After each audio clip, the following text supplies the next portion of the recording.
Welcome, everybody. This is CBSI Presents Tales from Flipside number 10. 10. That's 10 episodes. 10. I'm Dino. I don't have anything to say today. It's kind of weird, but we have a good show coming up. So, boys, introduce yourselves. Hey, everybody. It's Ben S. I just wanted to say thank you to all the past, present, and future military for your service. I guess no John Z right now, right? So, hey, it's Matt. I'm on. It feels like it's been a while, but I think it has been. On at the beginning, too. Yeah, I know, on right? time. On time. I've been here every time. I just been listening. I just soak it in. Yeah. Scotty Too Hottie coming at you from Philly. What's up, guys? This is Brian, Simple Man's Comics and CBSI, and I too, along with Stein, want to say thanks a lot to all those, especially the Gold Star families that have lost members, protecting our freedom, and hope everyone enjoys their Memorial Day and remember what it's all about. Oh yeah, ditto. I guess we could talk about it. Should we talk about Paul W? Yeah, we can, I guess. Cool. So Paul's not here, which is so I mean, he had the convenient excuse of he's having a kid. I mean, like Jesus. I mean, like that's a big deal. Yeah, he should be YouTubing up in the fucking hospital. I don't know what his problem is. I'm sure he's got a headset for his. Yeah, I know.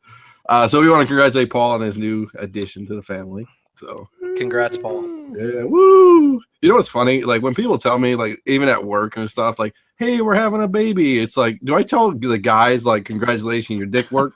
Like I don't know what to say. Good work, buddy. You literally dropped it like it was hot. Yes. Yeah. I guess I'm just the dick when it comes to it. I guess. But okay, so so I guess we can run it down a little bit. We're gonna do a couple of new things. We're gonna bring back the much anticipated trade paperback review. So we're gonna do that tonight. A couple new video game stuff, some spoilers, maybe some things on the old tech world. So this will be a good one. So let's start off with Mr. Monday Night Matt DeVoe. He's back in the saddle. So we're gonna talk about top games for consoles. I mean, this is kind of a beast. We got to go. I don't know. I don't think we could do all consoles. We can maybe do one per. I don't know. There's a ton. You want to do a series? You just do one? Yeah, we should do a series. Let's jump. I know we could. I don't want to go back to Atari because Atari's, even though they have some super valuable ones, they're not as fun. Like Pong? Pong? No, Pong is not worth much, but there's like Atlantis 2. There's a bunch of games in there that go for a lot. But we'll start with NES. Okay. You can go back and some of the most collectible NES games are obviously the more obscure, harder to get ones, like something like the 1990 Nintendo World Championship Gold Edition. This is one that they used in 1990 for the gaming tournament that they did, around LA. I think they toured with it. I think it was called like the Power Fest Tour. I think it was the one that they did in Wizard. I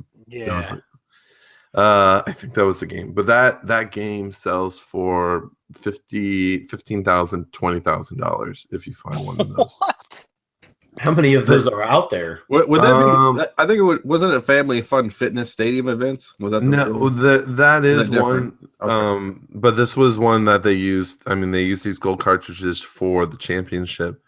I think everyone that participated were given a single copy. And then I think they had some ones that they played on.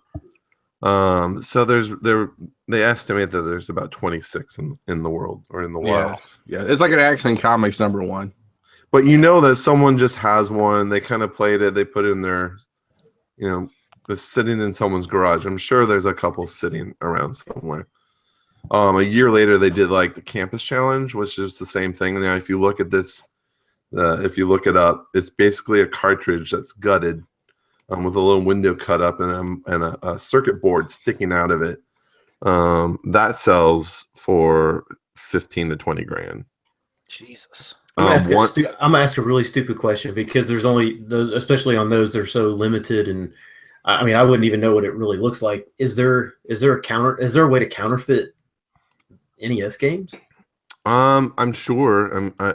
If you can make it look like it, but the true test is when you play it. I don't know if you can create kind of like a ROM and put it on there. I don't Probably think Sure you you can. could. I don't think you can get those chips and that Those chips, technology yeah. these days.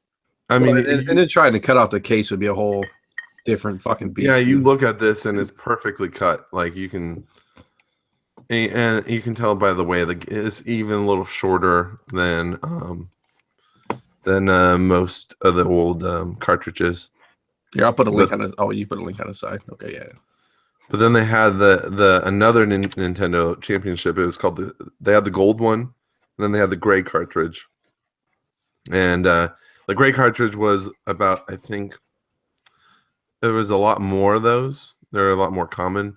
They were given to each of the finalists. Plus, they were floating around everywhere during it.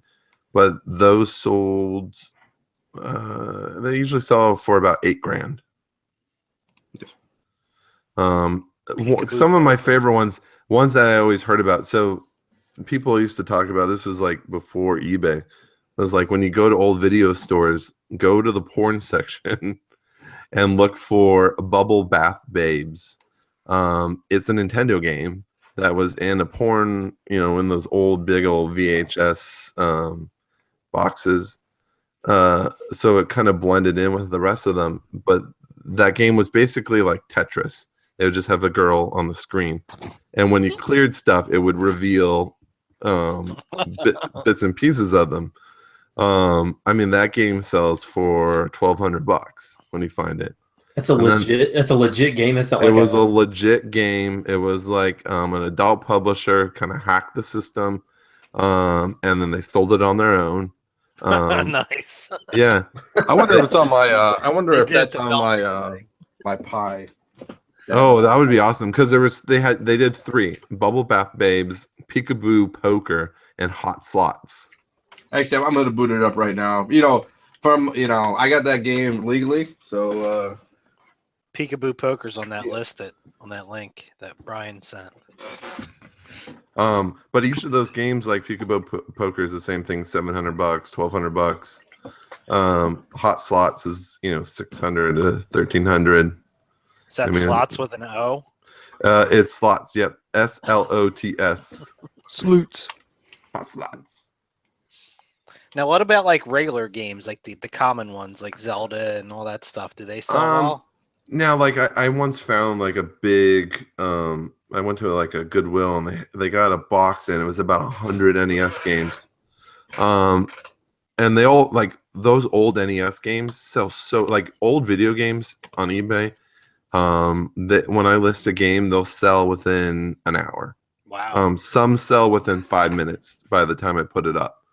I mean, as long as they're priced right. What's a price on a regular common cartridge? Most common cartridges are $10, $15, $20. That's not bad. But some of the more harder, like some of the more popular ones that weren't like mainstream when we were in it, like Battletoads, for example, is a $50 cartridge. Wow. and Because- FYI, I do have Bubble Bath Babes. You do? Oh, that's awesome. Dina's gonna start playing it right now. Yeah, I got to leave for about 20 minutes. I'll be back. Like that was an urban legend from since I was a kid. And when And I I was got- a kid, it was like that was the dream was to find because we didn't have internet back in our days. And I got Oh. hot slots. I have hot slots, and I have let's see if I have the other. Was it Peekaboo? You said Peekaboo yeah. Poker. I I can have just Peekaboo imagine Poker. I have Peekaboo Poker too. Mom, don't come in. I'm playing my Nintendo. God damn it! Now, does Bubble Bath Babes, does it have like the actual Tetris music? I don't know. I've never seen an actual functioning because I should have looked on YouTube, but I never Googled for actual footage of it. We're gonna fire it up right now, boys.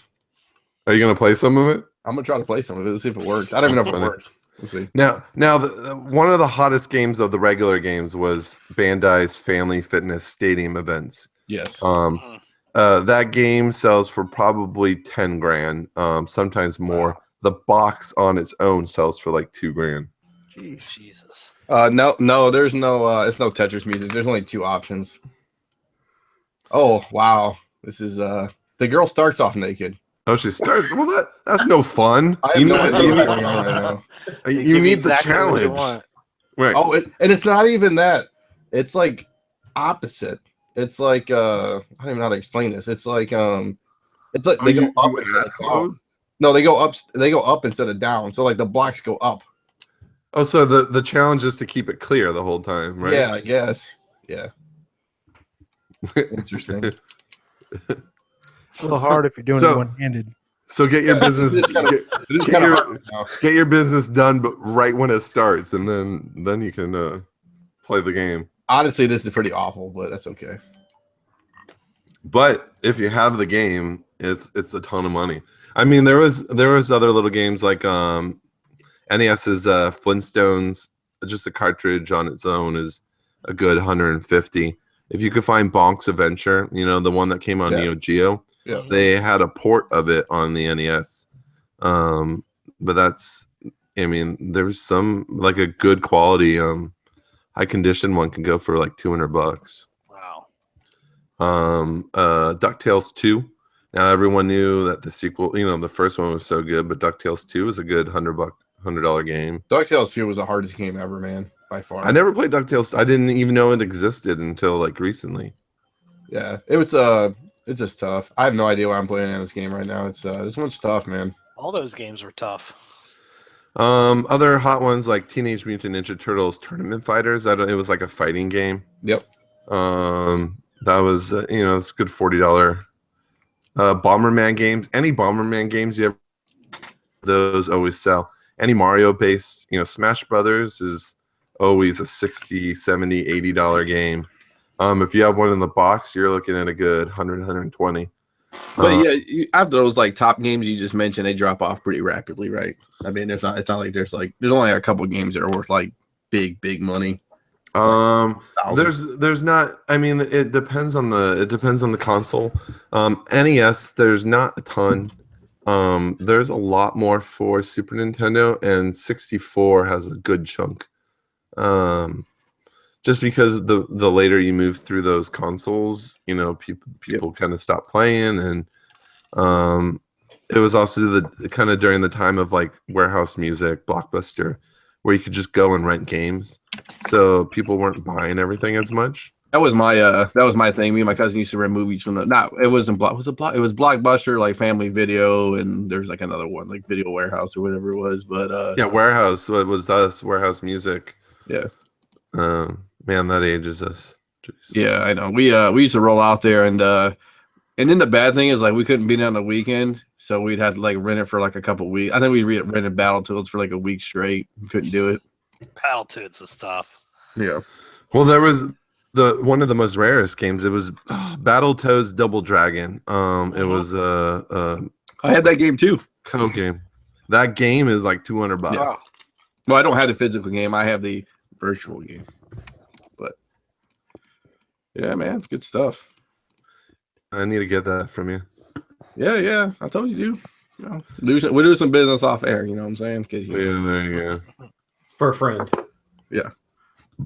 So I just hooked my boy up at work. He played for like 20 hours straight too. So it's good. He loves it, man.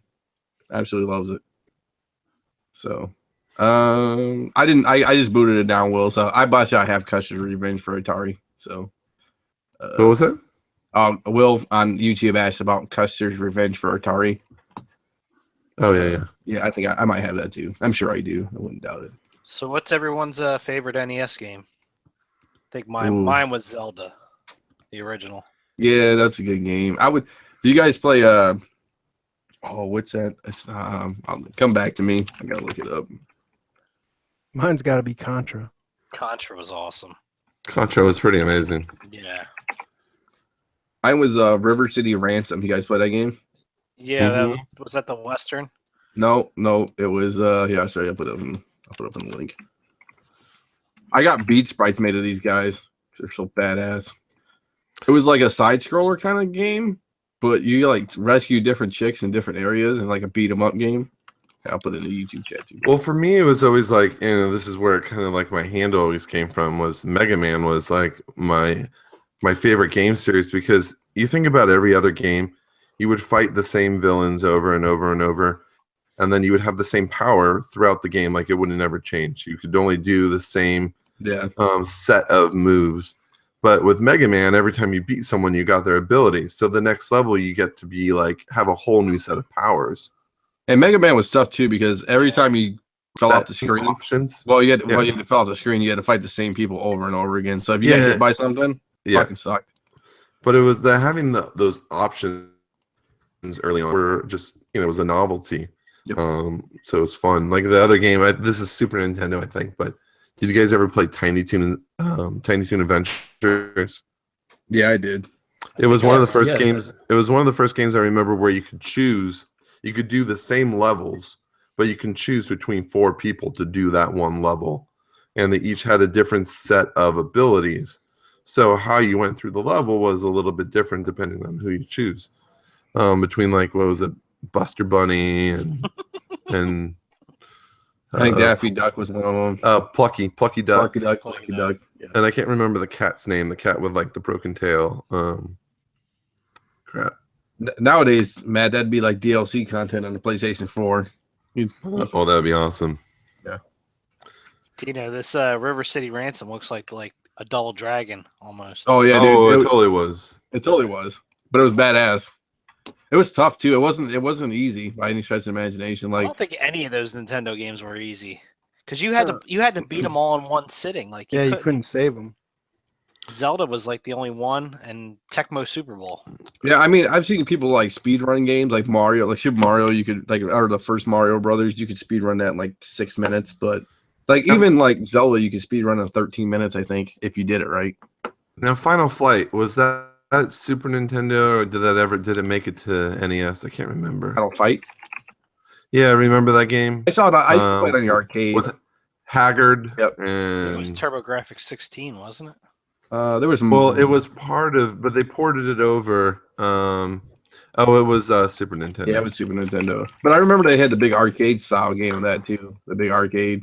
Yeah, that was a good game. I played that at the movie theaters in Auburn Hills, where I used to back in the day when I was younger.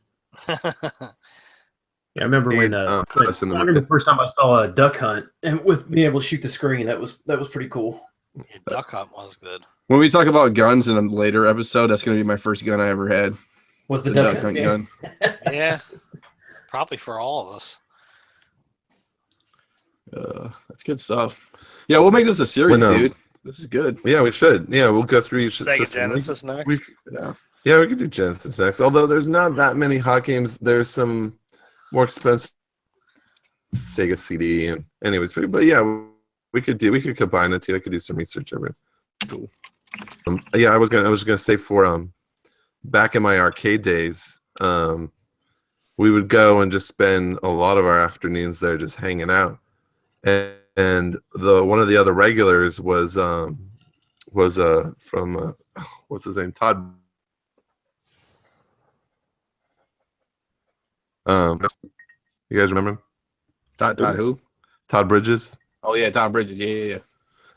He was always there, so like we would always play with him and talk to him. And he once saw one of my friends who kind of did smoke out a lot. He gave him a whole lecture on drugs and how it was going to ruin his life. And did you ever tell him, what are you talking about, Willis?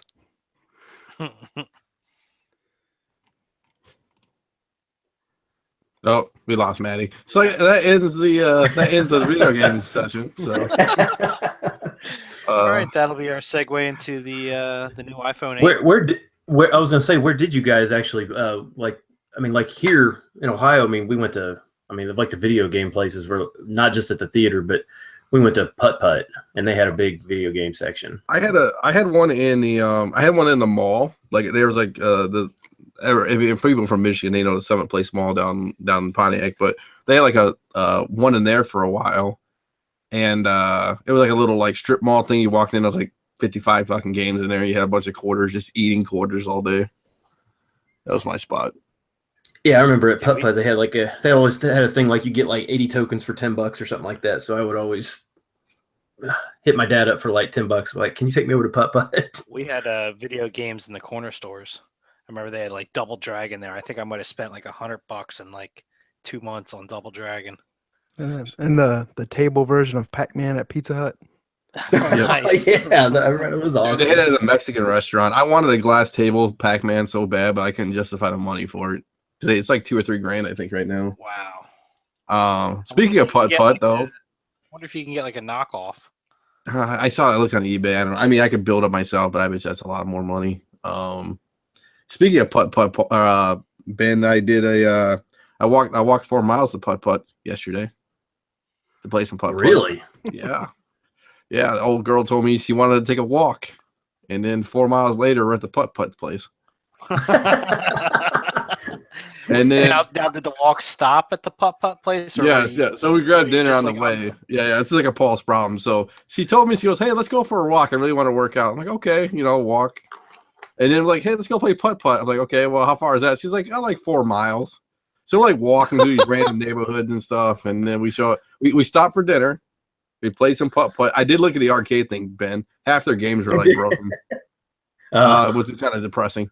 And so we played Putt Putt, and we tied the first round, and I absolutely destroyed her the second round because there's no mercy. And then we walked all the way back home at like 10:30 at night. We got home at like 11, I think. So it took us only like an hour to walk 4 miles. That's not terrible. But it was like the olden days. That sounds fun, actually. Yeah, and then it was good. I guess a romantic date night. I was dying though. I got home. I was like, we got home and we're like, we need to take our shoes off and go to bed because we're old. Oh, that's funny though. So speaking of segueing, because DeVoe is gone. that ends our video games. Yeah, that was his cameo. Yeah. So he at least he showed up on time this time and then left instead of just not showing up. Glad we did him first. Yes. That's funny though.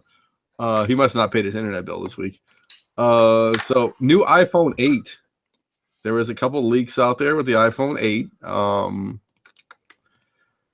Big news is the no home button now. And funny because I switched. I actually I got a new phone because my upgrade was due on Verizon, and I had the Droid Turbo, which was a really good phone. I love the battery life on it. I could, us at least, us guys, we're on like Google Hangouts and all, I use my phone more than probably anybody in my office. And I switched to iPhone 7, the regular one, not the Plus, because I don't need like a tablet. But yeah, I know. Gigantic. Yeah, I think it's huge. I like it. I've had an iPhone before. I told the guy at Verizon I had no allegiance. And then he tried to rip me off and sell me a $50 case and like a $40 Gorilla Glass thing. I just laughed at him and went to Five Below and got like a $5 case and a $5 like right thing. So, He's like, dude, you can't sell me. yeah, I was like, dude. He's like, oh, you okay, dude? I'm like, I gotta walk like 3 blocks, or like I gotta walk like a block and a half down to Five Below. He's like, dude, something could happen, bro. I'm like, I'm gonna take my chances, man. I'm gonna live dangerously. So. What was the last iPhone you had? I knew you were gonna ask me that question. I think it was a 5. I think it was a 5. So that's a big difference from now. Yeah, I gave up on him after 4. yeah. I don't have really too much. For me, it's like honestly, I was having problems with my Droid. It was just like the processing power and stuff. I mean, it was like a 2-year-old, 3-year-old phone. So I mean, it's like it's gonna happen. But I don't have any problems. I mean, my iPhone was okay. I didn't have too many issues with it. So The only problem I have with the iPhone, if someone out there is listening, is if we could get a Comic Collateral app for it, that'd be great. what's funny? I did keep my I kept my Droid Turbo. I still have it with me because I didn't turn it in because I had transferred my contacts over, and they had to do you had to like download some app and do it and some bullshit. But I thought I was just keeping it for the Comic Collateral app. Just keep it here. But so how are they going to get? So no, I mean, because like the 7 and the 7 Plus don't have. I mean, it's not really a home button right now. Yeah. So I'm confused. It's you want to go ahead, Brian? it's still there, like the function, but there's not the button's no longer there. It's like So on a instead- screen, right? Yeah, they're going to what they call like a taptic engine. So if the iPhone 7 kind of has it, where it's the home button is there, but you don't push it in like the iPhone 6 and before that does. Right. So it sounds like the iPhone 8, instead of having any button, it's just gonna be flat. But when you like kind of put your finger on it, you're gonna feel it as if it was like a home button. There's just no physical button. So basically, like it is now, except for it's kind of recessed down to where it feels like there's because it still doesn't click or anything, but it Right. gives you that feeling. So it's going to be the same thing, just it's not going to be recessed down. So it says in place of the button, iPhone is believed to be integrating the taptic technology. This is to give the users the feel of pressing a button. Apple might also have Touch ID embedded within the display. So it's still going to be there. It's just not going to be a physical button. You know, when you go back through the different phones, when you look at the iPhone 1 and you look at, when it moved through even to like iPhone 5, they all worked kind of the same way. So when there was a software update, it would still work. But now when this new phone comes out, because the software is going to be built for the 8, it's not going to work the same way on a 6 or 7. It might still be okay on the 7, but like I noticed that we had a 6, and when the 7 came out, when they did all the different software, the 6 was terrible. It was I mean that's a Apple gimmick though, man. They do it with every phone. It's like they'll do that just to break your phone or make it slower, and then you have to get it. Which just seems like it's faster now. They're doing it quicker. You'll also lose the ability of apps through attrition, because as the software updates, the apps will update. And if you have an older generation, because it happened with me, like the iPad, yeah, the apps you used to use, you can no longer update, and you're stuck using old stuff. Ugh. I'm just trying to figure out what the benefit of not having, if you're still going to have the button there, why even take away the recessed area to where I can locate it without even, like in the dark or something, I can feel where it's supposed to be. It's probably a hardware thing. Because the hipsters want it. So it is the hipsters, man. I'm blaming this one on the hipsters. I'm taking the Jimmy Linguini stance and blaming the hipsters. I mean, it's always the hipsters' fault. Goddamn But I mean, hipsters. it probably comes down to cutting down on the actual hardware. Well, for years, people have always been talking about this clear Gorilla Glass. Basically, it's just like completely see-through. And you guys seen those, like, some of the someone created like a mock-up, and they've been around for probably 6 years, 7 years. Have you ever seen any of those? No. It's just like a phone shaped bendable plastic bendable Gorilla Glass that is just, the screen comes up kind of very like Minority Report, where it looks like it's just popping out of like midair, but it's on like this just clear glass. It's impossible because where do you put everything? But that was what people want from the future. That would be pretty cool. Yeah. It would be cool. And then the other thing too was the bigger camera, better case design, and better scratch resistant case, I guess, or outside case, even though everybody puts a case on her phone pretty much. I didn't watch the whole video, so I'm sorry, but I'm sure more details will start leaking. The other thing that they didn't do is turn it on. It was non-functional, so who knows what's happening software-wise behind the screen. But Did he say anything about actually having wireless charging? I don't think he said any of that. I think that's software related. I didn't see that part of it. They just talked about the outer, like case, camera size compared to like 7s and 8 or 7s and 6s and 7. Basically, the physicality. Yes. Yeah. So that's the iPhone 8. We'll talk about that more, I'm sure, on the podcast when we hear more news, obviously. But the bigger news is that I'm pretty pumped for is that Tom Holland for Spider-Man from Spider-Man is going to do the new Uncharted movie, which I think Uncharted is one of the best video games. It was the first video game I played for like PlayStation 3 back in the day. Yeah, so they're great. It's my favorite video game series of all time. Yeah, it's good.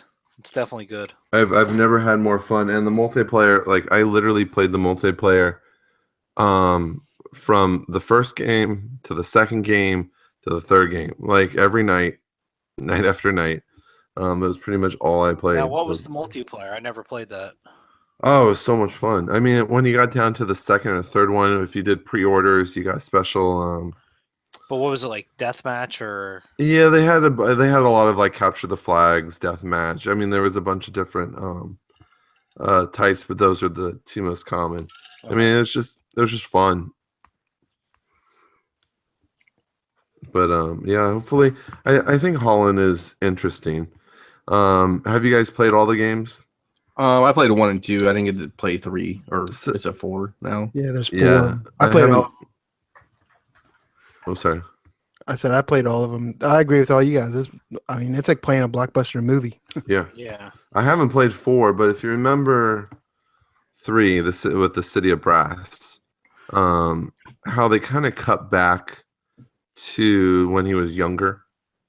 The first, or maybe the entire game, is kind of interspliced with scenes as him as a kid, and you would play him as a kid. So I'm kind of wondering if they're going to play around with where the games pop up, because if you look at game number 1, it's definitely weaker in story compared to 2 and 3. You could kind of like overlook a lot of things in 1 and kind of take aspects of City of Brass and intersplice those young scenes in the earlier stages. So I don't know if that's part of the direction, but personally, I hope that's kind of where they go. And it's funny too, because there's like I'm seeing this thing from way back in like 2016. So I don't was Tom Holland on a map in 2016? Probably not, because he's not even on this list. But they're saying like Chris Pratt could have played Charlie Cox, Scott Eastwood, Bradley Cooper. Yeah. I read that he has been cast as the young Nathan Drake. Who is Holland? Yeah. Yeah. So I wonder. I mean, and I know nothing about it. But I'm just a big fan of it, so I'm hoping that they that's where they go.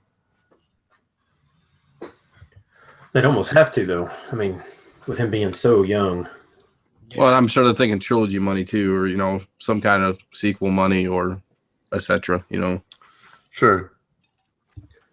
But how many video game movies even turn out even halfway decent? Not many survive. The most successful video game movie franchise is Resident Evil. And that's really, I mean, between us, do you think it's really that good? Because I didn't play any of the games, but my cousin played all the games, and he was pumped about it. But I was like, yeah. You think about? Are you talking about Resident Evil or Uncharted? Resident Evil. Resident Evil. The games and the movies are vastly different. I mean, even the characters, like Mila Jojovich's character, never pops up in any of the games. It was just for the movie, but then they bring in some of the more popular characters into it, and none of the storylines are kind of in any of the games. And Matt, I can't believe you didn't mention Doom. Come on, that was the greatest movie ever. Doom, yeah, I told you. Who was in that? Was The Rock in that? The Rock was in it, dude. Hey, how did it fail? The Rock was in it. It was early Rock. It was off of Scorpion King Rock, right? Yes, off of Scorpion King Rock. Yes. Was that when he still had hair? Yeah, I believe so. The flat top. Yeah, the flat top. So he wasn't popular until he went bald. Until he stopped asking people what he was cooking. Oh, and he was semi-bald, kind of. It's weird. He kind of had the flat top, but he had like the military cut kind of going. So yeah, I don't know how that failed. They had Rosamund Pike in it too. Well, they were pretty much unknown, and I don't know. Doom is kind of how do you make that game fun? Or how do you make that movie fun? Killing Nazis is not as fun as it used to be. Although it might be coming back now. Right. At least punching them are. That's funny. Or especially Nazis from hell. Jimmy was talking about it on Unpressable Defects, that South Park game, The Stick of Truth. Oh, that game's That game was hilarious. Well, we used to play on Nintendo 64. I forget the name of it, but there was a South Park multiplayer. Was it a racing game? No, they had a racing game, but there was a fighting multiplayer where you'd have to hunt each other down, kind of like GoldenEye style. And you had like a cow gun, so you would fire a cow, and the cow would get stuck on your head, and so your screen would go black, and then you see your character with his head up the cow's ass, running around, and you would be able to take him out pretty easily because he was obviously not, he was kind of technically out of the game, but it was so fun. And you would throw little like Terrence and Phillip dolls, and they would explode in people's faces. My favorite pinball was South Park. It was a great pinball machine. I went to this adult arcade, and they had like all those, like they had like 30 different pinball games from that, like like that Funhouse one. I don't know if you remember it. There was like Blade Runner. There was a Walking Dead one was really cool. Some of those new ones are pretty crazy. Oh yeah, A lot of blinking lights and yeah. flashes. We did the Iron Man one or the Civil War one, and that was pretty crazy.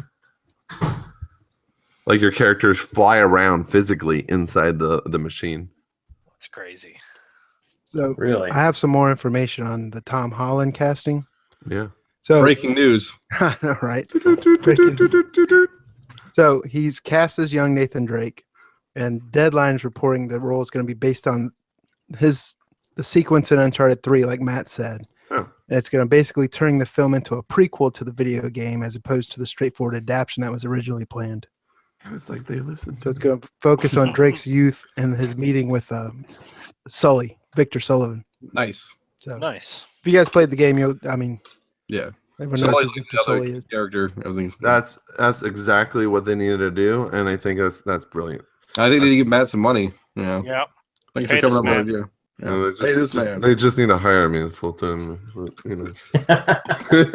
Like, but no, like seriously, I hadn't heard any more about it. But I was talking to the exec for a while, and that's what I was hoping for. So that's good. That's fun. I didn't even hear that officially. Did you talk to him at the calf? Were you talking to him at the calf? And then I had the cap. No, I was in the stairwell. Oh, nice. Yeah. Where all the secret Sony deals go down. No secret deals. It was just, I've always been a fan, and it's been in developments, from when I was there and when I left. So it was like, oh, what's going on with it? Was anyone vaping? Because it's only cool if you hear it when someone's vaping. Yeah, I don't see people ever vape on the lot. So Is it even allowed? Oh, I guess it would be on a lot, I guess. is it bad that I silently judge? No, not. I mean, it's kind of cool when you see some like vape tricks, I guess. But Vape Well, tricks. We had vape tricks. We had an intern, and he was an actor's kid, and he was there to kind of to help us out with our stuff.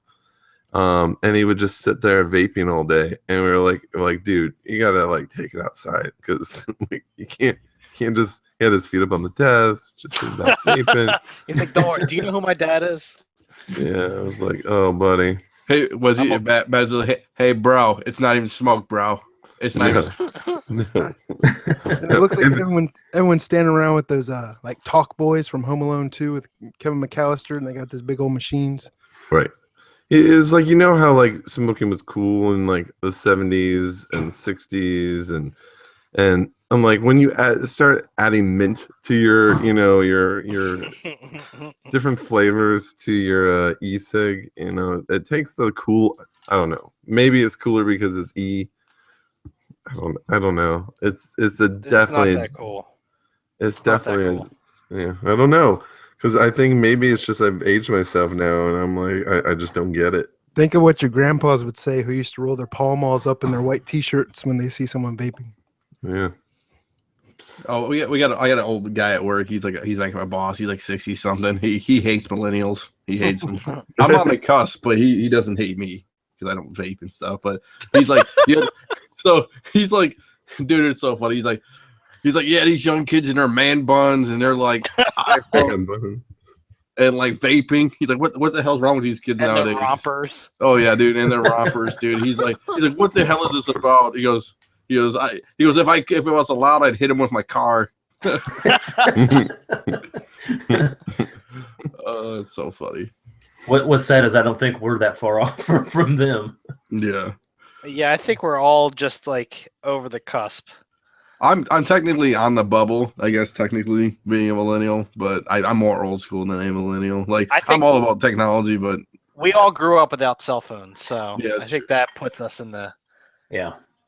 I mean, when the new Mac, Pre-millennial. yeah, when the new MacBook came out and it had an emoji bar, I mean, on the actual computer, that's when I lost faith in humanity that day. So, Oh boy. I mean, nobody can update their Instagram without having 12 emojis in there. Did you guys see the Family Guy spoof on that? No. No. So Quagmire joins Tinder for whatever reason, and For so he's whatever reason. yeah, so he's on Tinder and he's like, oh, I got a message, and they explain what Tinder is, and he's just getting on. He's like, I got a message from a girl, and he's like, guys, what does this mean? It's like smiley face, rainbow, and like shoe or something, and they're like. He goes, I was just going to go back, hey, it's very nice that you took notice to get my profile, like very wordy and stuff. They're like, no, you idiot. You can't do that. You got to do a skunk, a rainbow, and like a backwards like emoji thing. It means you're down, dude. So fucking DTF. yeah, DTF. Oh, it's hilarious. Though. Giggity giggity. If you go back, you can watch. Like, it's fun to just watch all those. I think you could do like Family Guy homage, and it'll play like all the scenes connected to each other. Mm-hmm. And I mean, there's some brilliant stuff. Like one of my favorite ones was remember Aha, the band Take on Me, Mm-hmm. when Chris is at the grocery store and a hand comes out and pulls him through the milk section. Yep. And he's in the Aha video and he's so confused and and he falls out. He was like, Chris, where were you? He was like, I don't know. It was like stuff like that. It was like, obviously there were people from our own generation that I don't think anyone from our generation would get. Yeah, I mean, and then the funny thing is, like, I liked Family Guy like the first couple seasons, and I fell out of it again, and I started watching it again, and I fell out. But the first like 4 seasons were just masterful, like just Yeah. funny. I just like watching those little snippets, just going back and watching those quick scenes. I mean, it's a perfect amount of Family Guy. So here's another Family Guy story. So I was telling my buddy, I grabbed his arm. He's like, "Hey, you feel that?" Like he's like trying to like pump himself up. The guy's like 60 years old, and he's like a twig. He's like, "You feel that? You feel that arm? It's fucking that's muscle right there." And I'm like, "Okay." Chief." So when I loaded up was Quagmire. I go, "This is you," and it's when Quagmire discovers internet porn. Yeah, his arm. So the setup is like Peter's outside like digging a hole for whatever reason, and he goes, "Hey Glenn, haven't seen you in a while, buddy." He goes, "You okay?" He's like, "Yeah, man, yeah." And he's like all disheveled looking. He goes, "You look a little rough, man. What have you been doing?" He goes, "I don't know, nothing, man. I kind of just I need to get the mail." And he points his arm out in like the distance, and his right arm's like fucking Jack. Jack Diesel. It's like And, Popeye's arm. Oh, like Popeye's arm, dude. And then Peter goes, "Hey, Glenn, you been working out?" He's like, "Nope, just getting in, just discovered that internet porn." He goes, "I gotta check the mail." And then he's like, I gotta go." And he just goes back in the house. So fucking funny. So I showed him that. He laughed. And then another, because I give all these Family Guy clips because he's never seen these. So one of the guys that I bought him, so he's really old school. He's like 60 years old. This other guy I work with, and he goes, "Hey Dino, I need some of your internet money," which is AKA PayPal, because he doesn't have PayPal. I'd always tell him, "Yeah, you need my internet money to buy that shit on the internet." So I bought him something on the internet, and he was like, "Yeah, I'll pay you back." So I just played back the whole when Stewie and Brian, when Brian owed Stewie money. Give me my money, man. Money, you got money for fake mustaches, but you don't got money for. How much is that mustache, man? He's like $2.99. He goes, "Oh, good deal, good deal." So fucking funny. Got money for a mustache. Kills me. That's such a great scene. He goes, the best part is like, I used to tell him, like, you got 24 hours, dude. You got 24 hours. Something bad's going to happen. You know, just telling you, man, something bad's going to happen. No, he's gonna pay. He'll pay. He'll pay. He'll pay. Nah, I'm just joshing now, or maybe I'm not. I don't know. It's up to you, buddy. Oh, speaking of cartoons, that's a good segue. Is from Family Guy is today's cartoons versus those from our childhood, and I think probably Paul wrote this. But so we got a bunch of reboots. It says,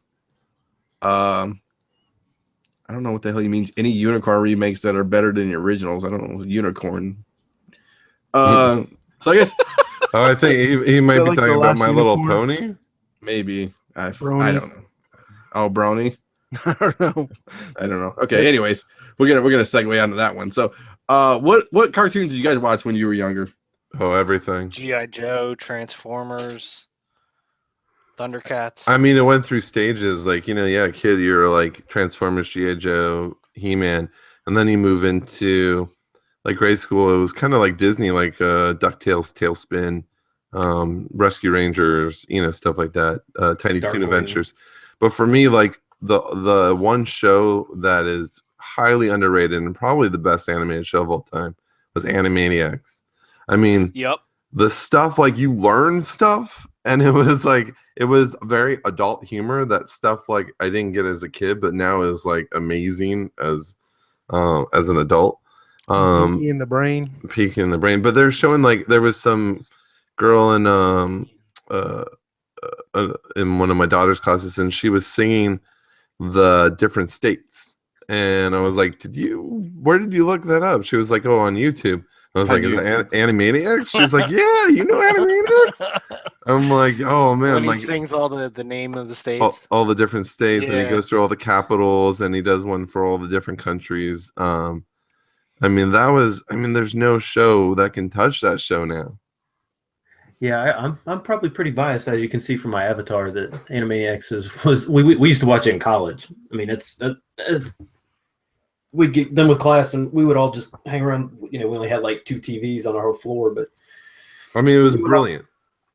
oh, it was.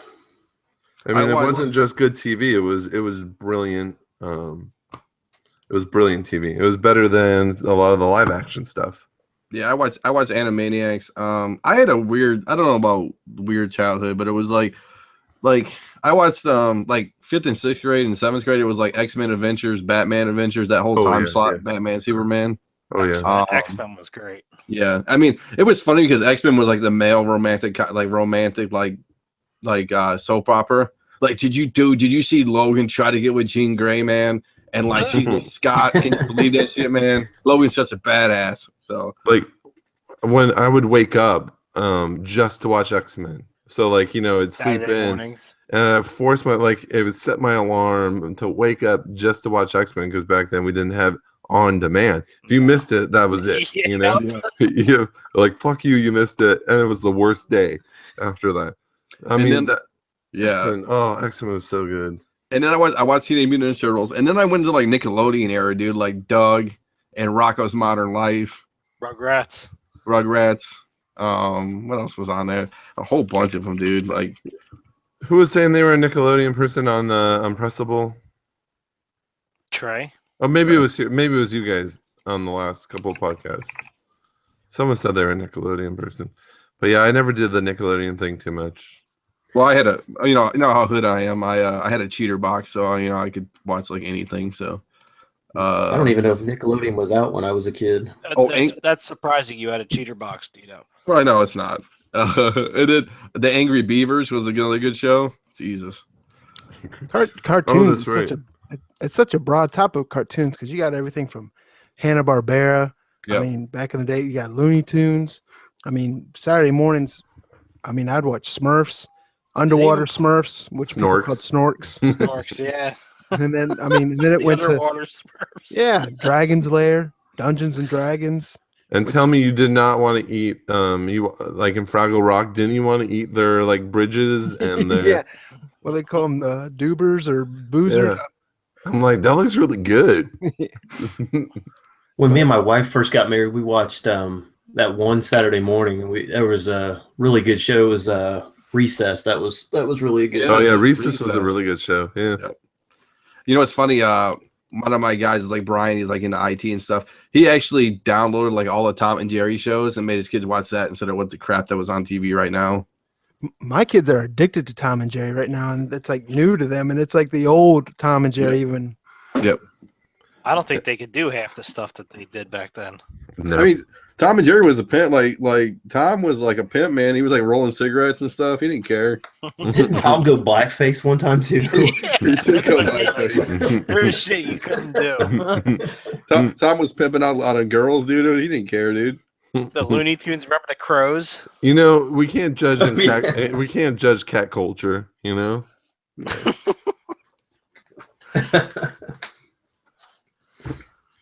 Oh, Johnny Quest. I used to watch Johnny Quest too. Will Rogan's talking about Johnny Quest. Yeah, I didn't do too much Johnny Quest, but I definitely the Hanna-Barbera was definitely pretty influential to a lot of stuff. Yeah, I mean Flintstones, all that stuff back in the day, man. It was crazy. Jetsons. Jetsons. I'm still waiting on my flying car, man. Where's that? Where's that at? Now there was a We bunch got of hosed. there was a bunch of like offshoot cartoons that weren't as popular, but did you guys watch like Bionic 6 and Cops? It was like C dot cop, you know, it was, I mean, those cartoons were awesome. Like Bionic 6, if you just go back and watch the opening, the opening's pretty awesome. Who was that? Who made? I forget who made it, but basically, you know, they're like, it was like a very Fantastic Four kind of thing, where they all get superpowers as family, and they each have a different skill set, you know, and it was just fun. It was like a very, and the animation was really good in it, because back then it was like to get anime quality, which this show was, it was kind of hard to find. It was released by it'd be awful, but it's DIC Entertainment. Oh yeah. But it's probably Dick Entertainment. So No, DIC did a whole bunch of stuff back in the day. Yeah, I remember that. I remember the jingle they'd play at the end of it. Bionic. You guys remember that cartoon? I'm gonna look it up right now. What is it? It was with Pro Stars with Jordan Gretzky and Bo Jackson. They like teamed up and used their Did they like. make a comic book out of that? Oh, DIC did little Rainbow Bright. Rainbow Bright. Pound Puppies. Oh, Pound Pound Puppies. Foofer.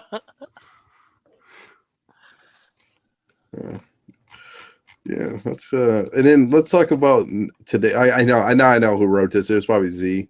Today's cartoons, because he has Teen Titans Go on here. Hey, He would have loved to talk about that. Yeah, I watch Teen Titans Go. I love Teen Titans Go. It's like he said, it's like adult watchable where it's not annoying, but You got King Ezekiel as Cyborg. yeah, that is true. It's kind of is the modern day Animaniacs, though. It really, I mean, they put stuff in there that, I mean, should not be in. I mean, learning stuff and stuff. Oh, Teen Titans Go. Yeah. I mean, I find myself, one of the most quoted shows for me today is probably Teen Titans Go. Like, I can't hear Prime Rib and not sing Shrimp and Prime Rib. If you guys know the show, then you know the song. Or hear Waffles and not sing a song about waffles. Waffles. That episode's fantastic because it's such a commitment to a bit, but Beast Boy and Cyborg decide that they're only going to respond with the word waffle to everything that people ask, and they commit to the point where their friends are going to die, and they're like being tortured, and they're like, say something else, say anything. He's like, waffles, and he's about to get cut in half. And then they I won't spoil it if you guys want to find it, but it's just a fun. I mean, the little details they put into it is just fun. It's just a fun show. And the stuff they hide in the background is the best part about it too. I mean, that's the other, I mean, 40-40-20 is amazing. Mm-hmm. Oh, yeah. It's such. I just keep downloading that song. And if you have any Over and over. fondness for like heavy metal, the old anime, I mean, it's just a pure port of that movie. You ever see that South Park when they with the cat piss? They do the cat piss and then they go into like the heavy metal world. No, It's pretty funny.